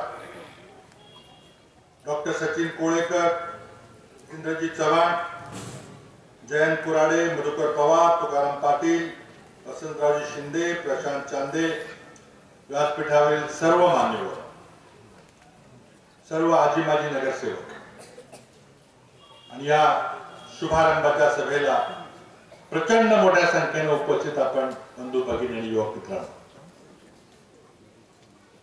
पत्रकार मंडळी या ठिकाणी उपस्थित आहेत. आणि शुभारंभाची सभा आजच अर्ज भरण्याचा कार्यक्रम संपला. अजून अर्ज मागे घेण्याची तारीख 17 तारखेपर्यंत आहे. मग खरं म्हणजे जाहीर प्रचाराला सुरुवात होणार आहे. आता हे जे काही दिवस आहेत त्यामध्ये अर्ज मागे घेणं आणि प्रत्येक वैयक्तिक मतदाराला भेटण्याचा कार्य मनोहर शिंदे आणि त्यांचे सर्व ज्येष्ठ सहकारी करणार आहेत. आणि नंतर मग ज्या 17 तारखेनंतर 20 तारखेनंतर शेवटच्या 7-8 दिवसामध्ये ज्या सभा होतील त्या सभामध्ये जे काही प्रश्न या ठिकाणी उपस्थित केले जातील खरे खोटे त्याची उत्तर द्यायला आम्ही सगळे पुन्हा मलकापूरला आम्ही येणार. आज खरं म्हणजे निवडणूक मलकापूर नगर परिषदेची आहे. कराड शेजारचं हे गाव, मूळ लोकसंख्या इथली काही फार जास्त नाही. इथे समोर बसलेल्या त्यापैकी तुम्ही कितीतरी जण कुणी पाटण तालुक्यातून, कुणी कराडच्या ग्रामीण भागातून, उत्तर कराडमधून, खटावमधून आलेले आहात. काही माणसं वाळवे तालुक्यात आले, नोकरी करता आले, तिथेच राहिले. कराडच्या शेजारचं गाव आहे. पण ज्या झपाट्याने मलकापूरचा विकास झालेला आहे तो फक्त मूळ जे इथले रहिवासी आहेत त्यांनाच माहिती आहे. मला आठवतंय की मनोहर शिंदे यांचे आजोबा भास्करराव शिंदे यांची वडील असताना आम्ही मलकापूरला यायचो. त्यावेळेला त्या शिंदे कुटुंबाची पेरूची बाग होती. आम्हाला पेरू खायला फार आवडायचं. पेरूच्या बागेत जाऊन आम्ही भाकरी, काही झुणका खात, पेरू खात बसायचो. आता पेरूची बाग कुठे माहित नाही. पेरूची बाग काय राहिले तिथं फ्लॅट सिस्टीम झाली असं आता मला. त्या वेळेपासून मला मलकापूरला येण्याचा योग आहे. खूप स्थित्यंतर मलकापूरनं पाहिजे. कराड शहरामध्ये मलकापूरला समाविष्ट करण्याचा प्रयत्न झाला. स्वर्गीय भास्करराव शिंदेनी तो होऊ दिला नाही. त्याचं कारण असं आहे की त्यांना कल्पना होती की कराड शहराचा एरिया फार कमी आहे. कराड शहराला विकास करायला जागाच नाही. तुम्हाला माहिती आहे कराडची लोकसंख्या वाढतच नव्हती कारण जागाच नव्हती. मी मुख्यमंत्री झाल्यावर जवळजवळ 60% कराडचा एरिया वाढवला. वाकणातला सगळा एरिया कराड नगरपालिकेमध्ये घेतला. भास्करांना ती दृष्टी होती आणि त्यावेळेला एक खेडेगाव असताना मलकापूर. खूप प्रयत्न झाला की मलकापूरला कराड शहरामध्ये विलीन करा. भास्करांनी सांगितलं की मलकापूरला कराडमध्ये विलीन केलं तर मराठपूरचं अस्तित्व संपून जाईल. आणि त्या कराड सारख्या मोठ्या शहरामध्ये मलकापूरला कुणी ओळख सुद्धा तिथे राहणार नाही, विकास काही होणार नाही. आणि त्यांनी काकी साहेबांच्या मागे लागून मलकापूरचं स्वतंत्र अस्तित्व ठेवलं. आज त्या दूरदृष्टीची जाणीव लोकांना होते. मलकापूर एक ग्रामपंचायत होती. मनोहर शिंदेने सांगितल्याप्रमाणे मलकापूरला चावडी पण नव्हती. त्या मलकापूर ग्रामपंचायतीमध्ये 24/7 पाणी पुरवठा योजना, ऑटोमॅटिक मीटरनं पाणी मोजून पाणी देऊन मीटरने पाण्याचे पैसे देण्याची योजना एका ग्रामपंचायतीने राबवली. भारतातली पहिली ग्रामपंचायत. जेव्हा ही योजना 10 कोटी रुपये कृष्णा नदीतून पाणी उचलण्याकरता आम्ही प्रयत्न करून सरकारकडून मिळवले. पण पाणी उचलून आल्यानंतर नेहमीच्या प्रस्थापित प्रचलित पद्धतीप्रमाणे टाकी बांधून पाणी सोडलं, मग नळ कुठं लीक होतोय, काय होतोय, असं करण्यापेक्षा त्यावेळेला चांगले अधिकारी भेटले. विशेषतः होलानी सारखे अधिकारी भेटले. ते म्हटले आपण नाविन्यपूर्ण प्रयोग करूया मलकापूरला. आणि ऑटोमॅटिक पाण्याची मीटर, कुटुंब मोठा असलं तर जास्त पैसे लागतील, कुटुंब छोटा असलं तर जास्त पैसे लागणार नाही. तेव्हा घरटी काही पैसे घेण्यापेक्षा मीटरने घेतलेले केव्हाही तुमच्या फायद्याचं ठरेल योजना राबली. त्या दिवसापासून मलकापूरचं गाव भारताचा नकाशावर उघडलं. हळूहळू बाहेरची सगळी लोक इथे राहायला लागली. एक मोठं विस्तार होण्यासारखं गाव आहे. तिथली औद्योगिक वसाहत, तिथल्या बाकी सुविधा व्हायला लागल्या. मलकापूरची नगरपंचायत आहे. 10 वर्ष नगरपंचायत होती. नगरपंचायत झाली की ग्रामपंचायतीच्या 10 पट निधी सरकारचा मिळतो. 10 पट पेक्षाही जास्त मिळतो. आणि सुदैवाने त्या काही काळामध्ये मला मुख्यमंत्री व्हायची संधी मिळाली आणि माझ्याकडे नगर विकास खातं आलं आणि ग्रामपंचायती, नगरपंचायती पैसे देण्याची ताकद माझ्याकडे. मी सडळ हाताने पैसे दिले कारण मला माहिती होते किती पैसे दिले तर त्याचा योग्यच विधी होईल. ते पैसे कुठं वाया जाणार नाही, त्यामध्ये काही गैरकारभार होणार नाही. आणि या विश्वासाने मी इतर कुठल्याही नगरपंचायतीला मिळाले नाहीत त्याच्यापेक्षा कितीतरी पट जास्त पैसे मलकापूरला म्हणून आज मलकापूरला घनकचऱ्याचे खत करणारी व्यवस्था आहे का कुठल्या म्युन्सिपालिटीमध्ये आहे का मोठ्या? मलकापूरला अंडरग्राउंड ड्रेनेज व्यवस्था आहे का कुठल्या नगरपालिकेमध्ये? मलकापूरचे रस्ते झाले, डीपी होतोय आता, मध्यंतरी हायवेला जोडणाऱ्या रस्त्याचे पैसे मिळाले. मला मुख्यमंत्री असताना कराडच्या कनेक्टिव्हिटी करता जे काही 4 पदरी रस्ते केले त्याचा फायदा मलकापूरला मिळाला. जमिनीच्या किमती वाढायला लागल्या, लोकांनी फ्लॅट सिस्टीम बांधली तर लोक राहायला लागली, शिक्षणाच्या व्यवस्था चांगल्या म्हणून लोकसंख्या वाढायला लागली. आणि मलकापूरची लोकसंख्या इतक्या गतीने वाढली की 10 वर्षामध्ये मलकापूर नगरपालिका नगर परिषद पुण्याच्या पेक्षाही जास्त लोकसंख्या पार केली. नगर परिषद होण्यापूर्वी मलकापूर महाराष्ट्रातली 2ऱ्या क्रमांकाची लोकसंख्या असलेली नगरपंचायत होती. पहिली नगरपंचायत शिर्डी आणि दुसरी मलकापूर. इतक्या गतीने विकास होतोय. मग शेवटी मला लक्षात आले की नगर परिषद झाली की आणखी पैसे मिळते, 10 पट पैसे नगरपंचायतीचे पैसे मिळतील. प्रयत्न सुरू केला. मनोहर शिंदेने तुम्हाला सगळा इतिहास सांगितला. कोणी कोणी ते होऊ नये म्हणून विरोध केला. मला किती पैसे घ्यावे लागले. स्वतः मुख्यमंत्र्यांनी 3-4 वेळा सांगितले खातं तुमच्याकडे आहे, सगळे नॉर्म पूर्ण झालेले आहेत, सगळे अटी शर्ती पूर्ण झालेले आहेत. मुख्यमंत्र्यांनी स्वतः येऊन घोषणा केली की मी लगेच मलकापूरला नगर परिषदेचा दर्जा देतो.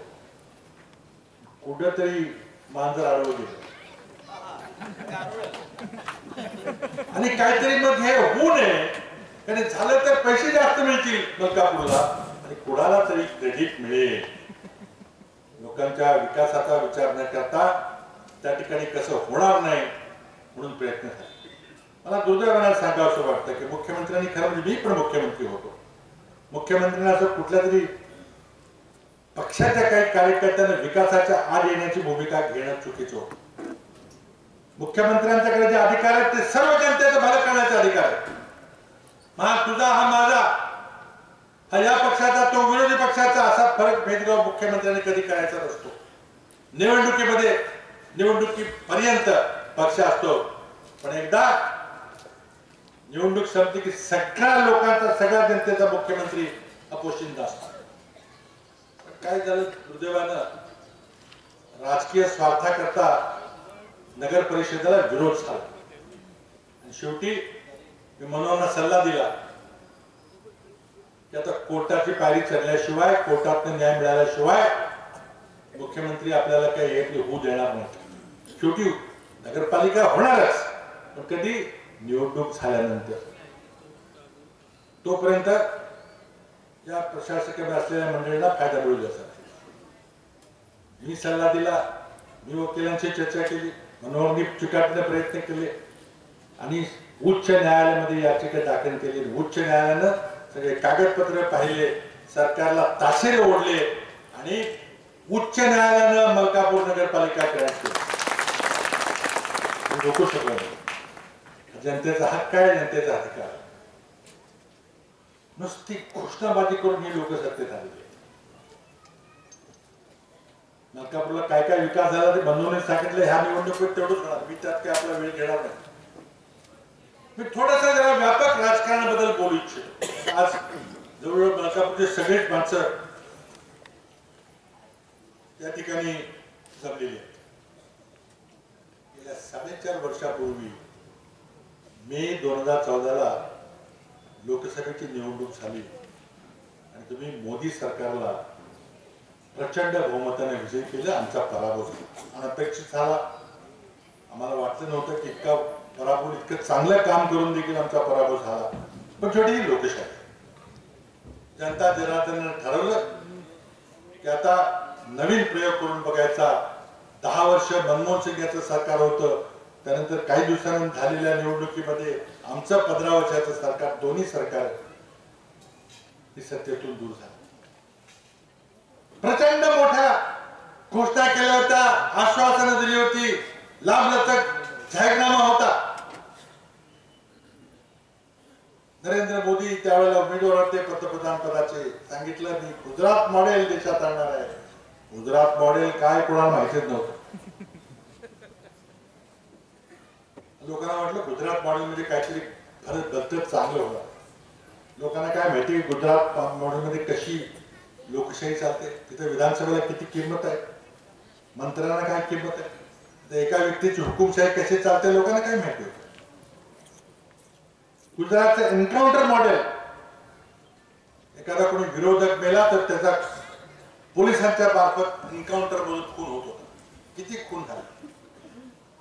सुरुवात झाली गुजरातचे नरेंद्र मोदी यांचे प्रतिस्पर्धी माजी गृहमंत्री हरीन पांडे 2003 साली अचानकपणे हरीन पांडे फिरायला गेले होते. माजी गृहमंत्री होते, मुख्यमंत्री पदाचे दावेदार होते गुजरातचे. 3-4 सुपारी किलर आले, 7 गोळ्या घातल्या. त्या माणसाचं प्रेत, त्या मंत्र्याचं प्रेत होतं ते आणलं, त्या गाडीत ठेवून बसवलं. गाडीत एक खुणाचा डाग नाही. गेली 15 वर्ष झाली अजून कोणी सापडत नाही. केस झालेली कोर्टात. नंतर लक्षात आलं की गुजरात मधले काही गुंडांना सुपारी दिली होती फार उच्च पदस्थ लोकांनी त्या राजकीय खून करण्याची. आता त्या व्यक्तीने ती सुपारी घेतली होती, ती व्यक्ती जरा बोलायला लागली, आणखी पैसे मागायला लागले, अडचण निर्माण झाली. त्यातून सोहराबुद्दीन नावाच्या व्यक्तीचा असाच खून केला गेला. हैदराबादहून ती व्यक्ती गुजरातला जात होती, सांगलीला उतरून घेतलं. सोहराबुद्दीन त्याच्या बायकोला अहमदाबादला नेलं. काही दिवसानंतर गोळ्या घालून सोहराबुद्दीनचा खून झाला. बायको तिने बघितला खून होता. बायकोला सांगितलं की आता तुला नवरा मेलेला आहे, तुला मी पैसे बिसे देतो, गप बस, तू काय गडबड करू नको. कौसरबी नाव होतं. ते नवऱ्याचा धडधडीत स्वतःने पोलिसांनी केलेला खून डोळ्यांनी पाहिलेला, ती कशी गप बसेल. पैसे दिले, तुला घर देतो, फ्लॅट देतो म्हणून सांगितलं, ते गप असताना 2 दिवस रडून तिने आक्रोश केला. बाहेर जायची बंदिस्त गृहातून बाहेर जाण्याचा प्रयत्न केला, जाता नाही. शेवटी कौसरबीवर पोलिसांनी अमानुष अत्याचार केला, तिलाही गोळ्या घालून मारला. 2 खून केले. त्या सोहराबुद्दीनचा साथीदार गुजरात मधला आणखीन एक असाच अंडरवर्ल्डचा तुलसी प्रजापती, त्याला हे सगळं माहिती होतं. तो घाबरला. हरीन पांड्याच्या खुनामध्ये ज्या माणसांनी खून केला, सुपारी मर्डर केला, ते दोघांचे त्या हत्या, आपलं काय खरं नाही. तो लपून बसला, पळायला लागला, पोलिसापासून लपून बसला, पण पोलिसापासून कोण वाचवलं नाही. काही दिवसानंतर तुळशी प्रजापतीचा खून झाला. एका मागोमाग खुनाची ही मालिका चालू झाली. हे एन्काउंटर किलिंग आहे, हे बनावट चकमकीमधला खून आहे हे सिद्ध झालं. गुजरात कोर्टामध्ये खटला भरला गेला सोहराबुद्दीनच्या एन्काउंटर किलिंगचा, बनावट खून खटल्याचा. त्यामध्ये आरोपी होते काही पोलीस अधिकारी. आरोपी क्रमांक 1 श्रीमान अमित शहा, गुजरातचे तत्कालीन गृह राज्यमंत्री. आरोपी नंबर 1 सोहराबुद्दीन मर्डर केस मधला. पोलिसांनी अमित शहाना अटक केली. अटक होणार उद्या मिळत कळल्याबरोबर अमित शहानी आपल्या मंत्रिपदाचा राजीनामा दिला. पोलीस आले, अरेस्ट केली, तुरुंगात टाकले. खुनाच्या खटल्यामध्ये एखाद्या राज्याचा, एखाद्या देशाचा गृह राज्यमंत्री, त्याला तुरुंगामध्ये टाकण्याचे किती वेळेला घटना घडलेली. 3.5-4 महिने तुरुंगात खडी फोडत अमित शहाना बसवलं होतं. नंतर त्यांना बेल मिळाला, खटला चालू झाला. पण लगेच गुजरात उच्च न्यायालयाने ठरवलं की हा खटला गुजरातमध्ये चालला तर हे मंत्रिमंडळ आहेत, सगळे मोठे मोठे वरदास्त आहेत. अमित शहा गृह राज्यमंत्री होते, गृहमंत्री होते, स्वतः नरेंद्र मोदी, इतकी मोठी मोठी माणसं आहेत, तिथं काही न्याय मिळणार नाही. उच्च न्यायालयाने सांगितले हा खटला महाराष्ट्रात मिळाला. खटला महाराष्ट्रात सुरू झाला आणि गुजरात मधून अमित शहा यांना तडीपार केलं गेलं. गुजरातमध्ये या माणसाला तडीपार केलं. माणूस आपल्या सासरवाडीला येऊन कोल्हापूरला राहिला. तिथं आमच्या आता विद्यमान मंत्री महोदयांनी त्याची काळजी घेतली ते म्हणून ते आता झाले मंत्री. ही पार्श्वभूमी आहे लोकांची. आणि व्यक्ती भारतीय जनता पक्षाच्या राष्ट्रीय अध्यक्षपदी बसलेले. खटला चालला होता महाराष्ट्रामध्ये. आता एका बाजूला राष्ट्रीय अध्यक्ष आणि खटला तर कोणाचा चाललेला आहे. खटला मुंबईच्या सीबीआयच्या विशेष न्यायालयामध्ये चालला होता. त्या मुंबईच्या सीबीआयच्या विशेष न्यायालयाचे जज होते लातूरचे लोया. तो बिचारा प्रामाणिक लातूरचा माणूस जज होता. आपला 10,000 पानाचं सगळं साक्षीदारांचं सगळं कागदपत्र मला वाचलं पाहिजे, बघितलं पाहिजे. लोया यांच्यावर दबाव यायला लागला. एवढा मोठा माणूस आहे, भारतीय जनता पक्षाचा अध्यक्ष आहे राष्ट्रीय, तुम्ही काय करताय, लवकर याला निर्दोष सोडून द्या, निकाल द्या, अशा प्रकारे निकाल. दबाव आला, पैसे काय काय झालं.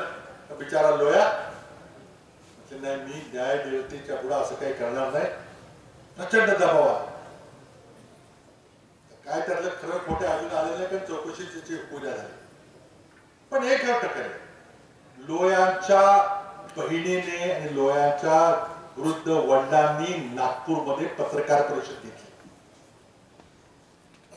पण त्याच्या आधी अचानक लोया यांना त्यांच्या काही जजेसनी सांगितले की नागपूरला आपल्या एका लग्नाला जायचं, आपल्या एका जजच्या मुलीचं लग्न आहे. ते म्हणजे मला काय जायचं नाही, मी काही येऊ शकणार नाही. ते म्हणजे नाही, चला आग्रह केला.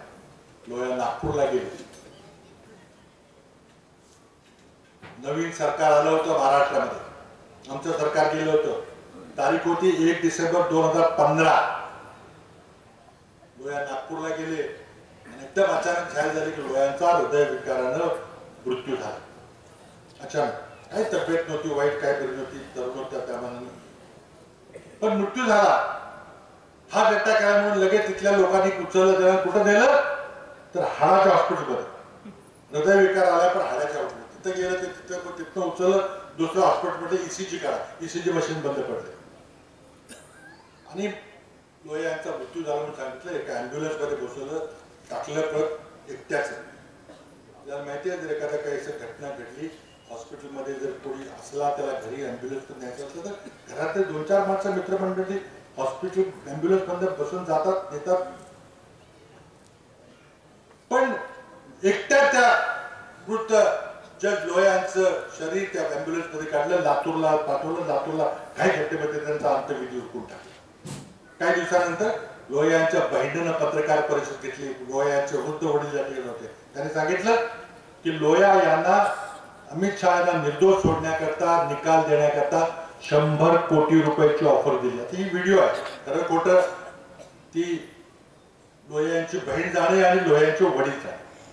त्यांनी सांगितलं की लोया त्याचा मृत्यू झाला, आम्हाला सांगितलं माझ्यावर फार दबाव आहे. लोया यांनी मृत्यूपूर्वी ह्या सगळी कागदपत्रे की असा निकाल द्या म्हणून मला दबाव येतोय आणि खूप पैशाची ऑफर येते, मी काही करणार नाही म्हणून आपल्या 2 मित्रांना सांगितलं. 2 मित्र होते. एक निवृत्त सत्र न्यायाधीश आणि एक होते वकील नागपूरचे. दोघांना सांगितलं. दोघं घाबरले, म्हटले काय चाललंय, काय इतकी मोठी माणसं विरोधात आणि गुंड सारखा दबाव टाकतात, लवकर न्याय निकाल द्या, लवकर निकाल द्या. दोघंही माणसं दिल्लीला गेली. काँग्रेस पक्षाचे ज्येष्ठ नेते कपिल सिब्बल वकील आहेत, त्यांना जाऊन भेटले. त्यांनी कागद दाखवले. कपिल सिब्बल म्हटले कोऱ्या कागदावर निकाल लिहिला, त्याच्यात खरं काय सही नाही, कोणाची काय नाही, काय करणार. ते लोया साहेब साक्ष देतील का? म्हटले नाही, तो सरकारी जज आहे, तो कसा साक्ष देईल. मग लोयांनी कपिल सिब्बलने सांगितलं तुम्ही प्रशांत भूषण कडे जा. हे 2 जण प्रशांत भूषण कडे गेले. प्रशांत भूषण तेच सांगितलं काय कागदावर काही सही नाही, काय नाही, कोरा कागद आहे, विश्वास कोण ठेवला. आणखी काय मिळाले कागदपत्र सांगा. पण या लोकांना कळलं की लोया कागद दिलेले आहेत आणि हालचाल चाललेली आहे.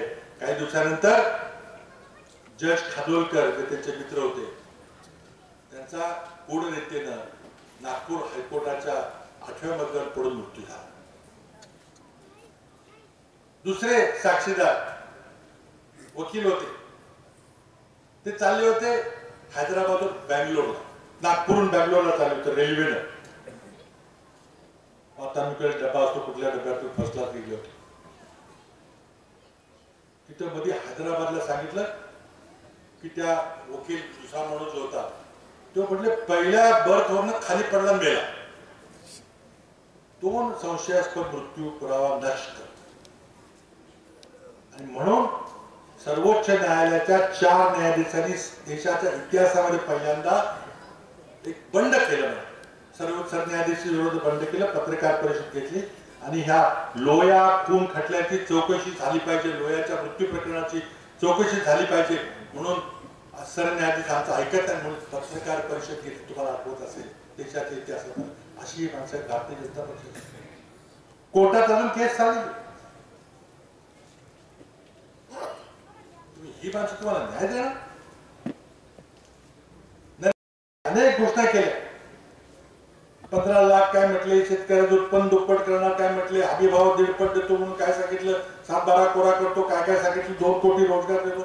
सगळ्यात महत्वाची घोषणा होती की भ्रष्टाचार मुक्त प्रशासन देईन, न खाऊंगा न खाने दूंगा.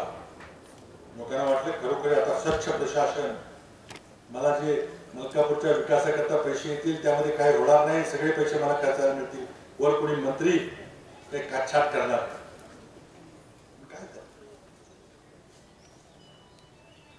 निवडणुकीमध्ये ज्या प्रकारे भारतीय जनता पक्षातून पैसा उधळला जातो, महाराष्ट्रामध्ये जरी तुम्ही कोणी काय बोललं तर जो भ्रष्टाचाराची प्रकरणं उघडकीस यायला लागलेली आहे. विधिमंडळामध्ये मी स्वतः 2 प्रकरणं मांडली. मुख्यमंत्र्यांची स्टाईल अशी एक तर क्लीन चिट देऊन टाकायची, नाही तर म्हणाले ठीक आहे आता प्रकरण झाले, चुकीचे झाले, रद्द करतो, चौकशी सुरू करतो. झाली चौकशी तर कधी बंद होणार? आम्ही विचारून थकला, चौकशी चालली.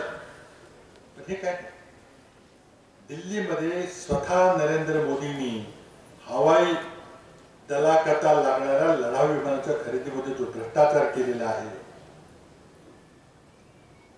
हवाई दलाला आपल्या सरहद्दीचं रक्षण करण्याकरता लढाऊ विमाने घ्यायची होती, 126 विमानं पाहिजे होती.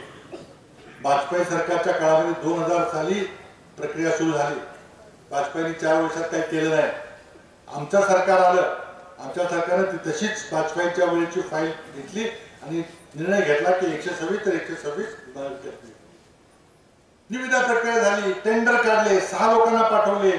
सगळ्यात कमी टेंडर उघडलं गेलं. फ्रान्सची एक कंपनी आहे, राफेल नावाचं विमान बनवते, त्यांचं सगळ्यात लोएस्ट टेंडर निघालं. 526 कोटीला एक विमान.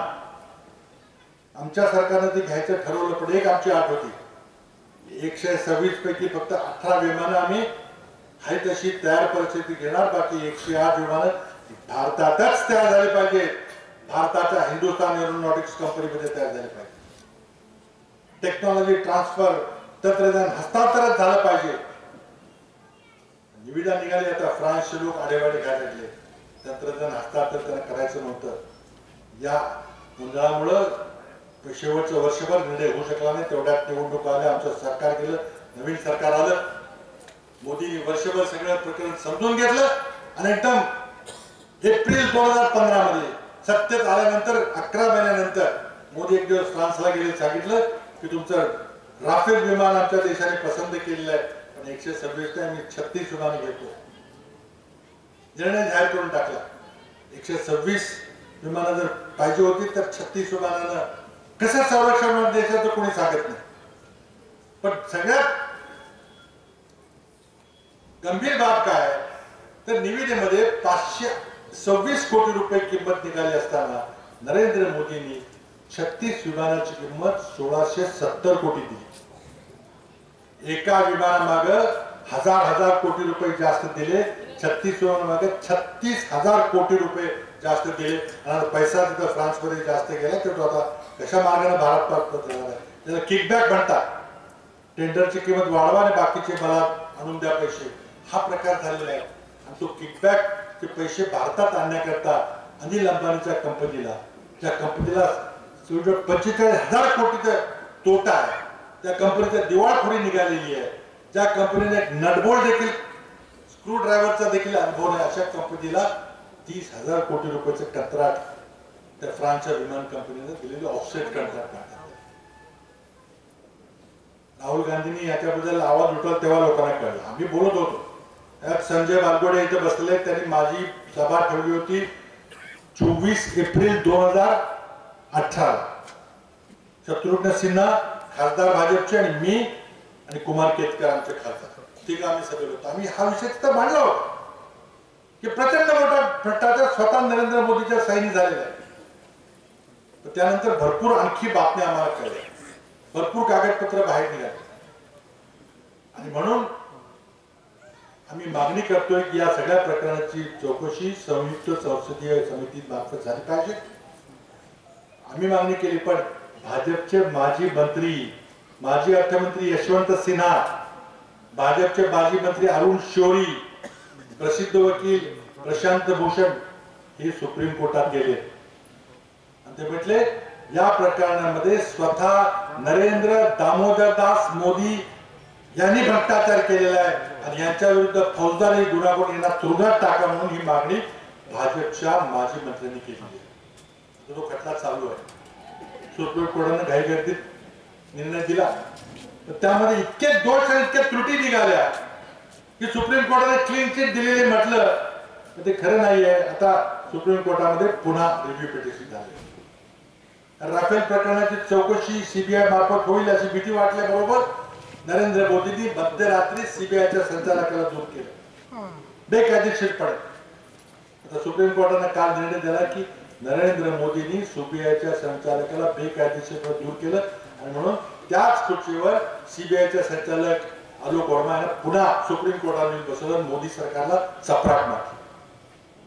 आमची अपेक्षा अशी, आमची मागणी आहे की सीबीआय संचालक आलोक वर्मा यांनी राफेलच्या प्रकरणामध्ये FIR खटला दाखल करून घ्यावा, चौकशीचे आदेश द्यावे. उद्या परवा तेरवा होण्याची शक्यता आहे. म्हणून मी पुण्यात बोललो की येणाऱ्या लोकसभा निवडणुकीमध्ये काय होणार आहे याची आम्हाला चिंता नाही, निकाल लागलेला आहे. या निवडणूक होण्यापूर्वी एकच देशासमोरचा प्रश्न आहे की नरेंद्र मोदी तुरुंगात जातील तर तुरुंगाच्या बाहेर. त्यांचे मित्र, त्यांचे सहकारी, त्यांच्या जोडगोळी मधले junior senior partner Amit Shah ज्याप्रमाणे खून खटल्यामध्ये तुरुंगात गेले होते, अजून तो खून खटला चाललेला आहे, तशा प्रकारे भ्रष्टाचाराच्या खटल्यामध्ये नरेंद्र मोदीचं भवितव्य काय हा निवडणुकीचा.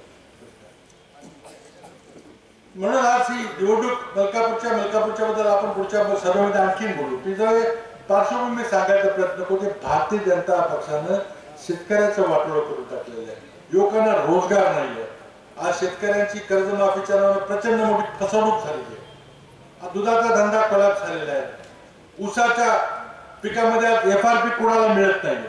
आज जे पैसे मिळत आहेत 2324 रुपये टनाला, त्याने ऊस उत्पादक शेतकऱ्यांचं भागणार आहे का? आणि परिस्थिती कुणी करून ठेवली. म्हणून आज शेतकरी असेल, दुधाचा धंदा करणार असेल, छोटा व्यापार करणार असेल, व्यापारी असेल, उद्योगपती असेल, नोटाबंदी असेल, GST सारखा कायदा असेल, उद्ध्वस्त करून टाकली या माणसांनी आपली अर्थव्यवस्था. महाराष्ट्रामध्ये प्रचंड गंभीर दुष्काळ पडलेला आहे.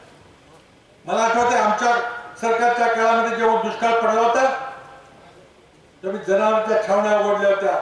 10 लाख जनावर आम्ही छावण्यामध्ये सांभाळली होती. एकही जनावर मृत्युमुखी पडला नाही. देवेंद्र फडणवीस सरकार जनावरांच्या छावण्या उघडायला तयार नाही. प्रचंड मोठ्या प्रमाणात स्थलांतर व्हायला लागले. माणसं यायला लागली पुण्याला, नवी मुंबईला, ठाण्याला. तिथं प्याला पाणी नाही, दाणे नाहीत, काम नाही.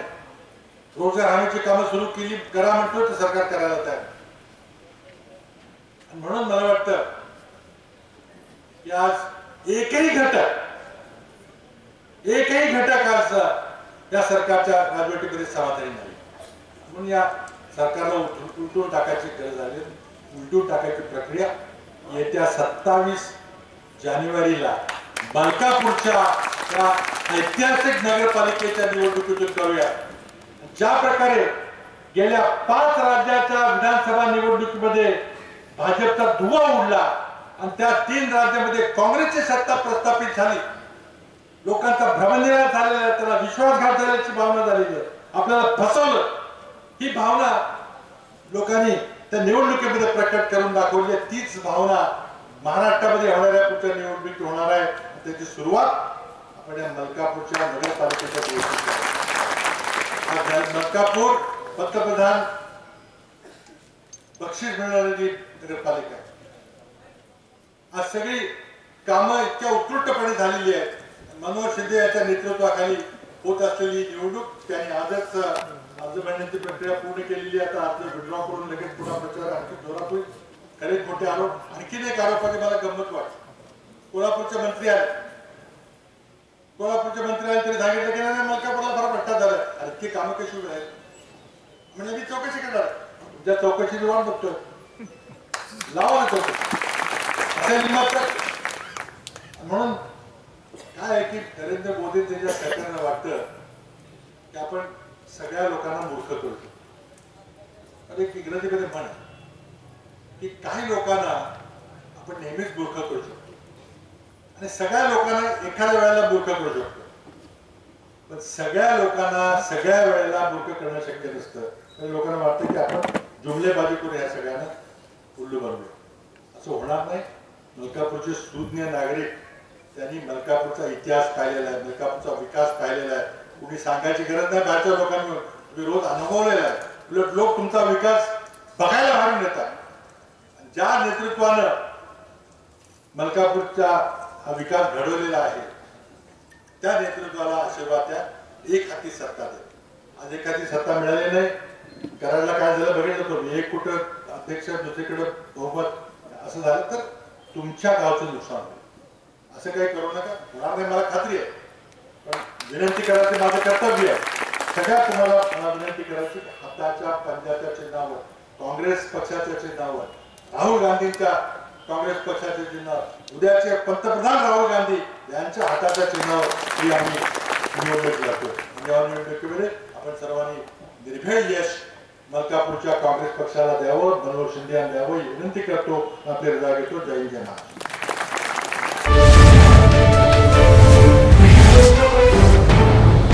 KMS न्यूज, आपलं कराड, आपला आवाज.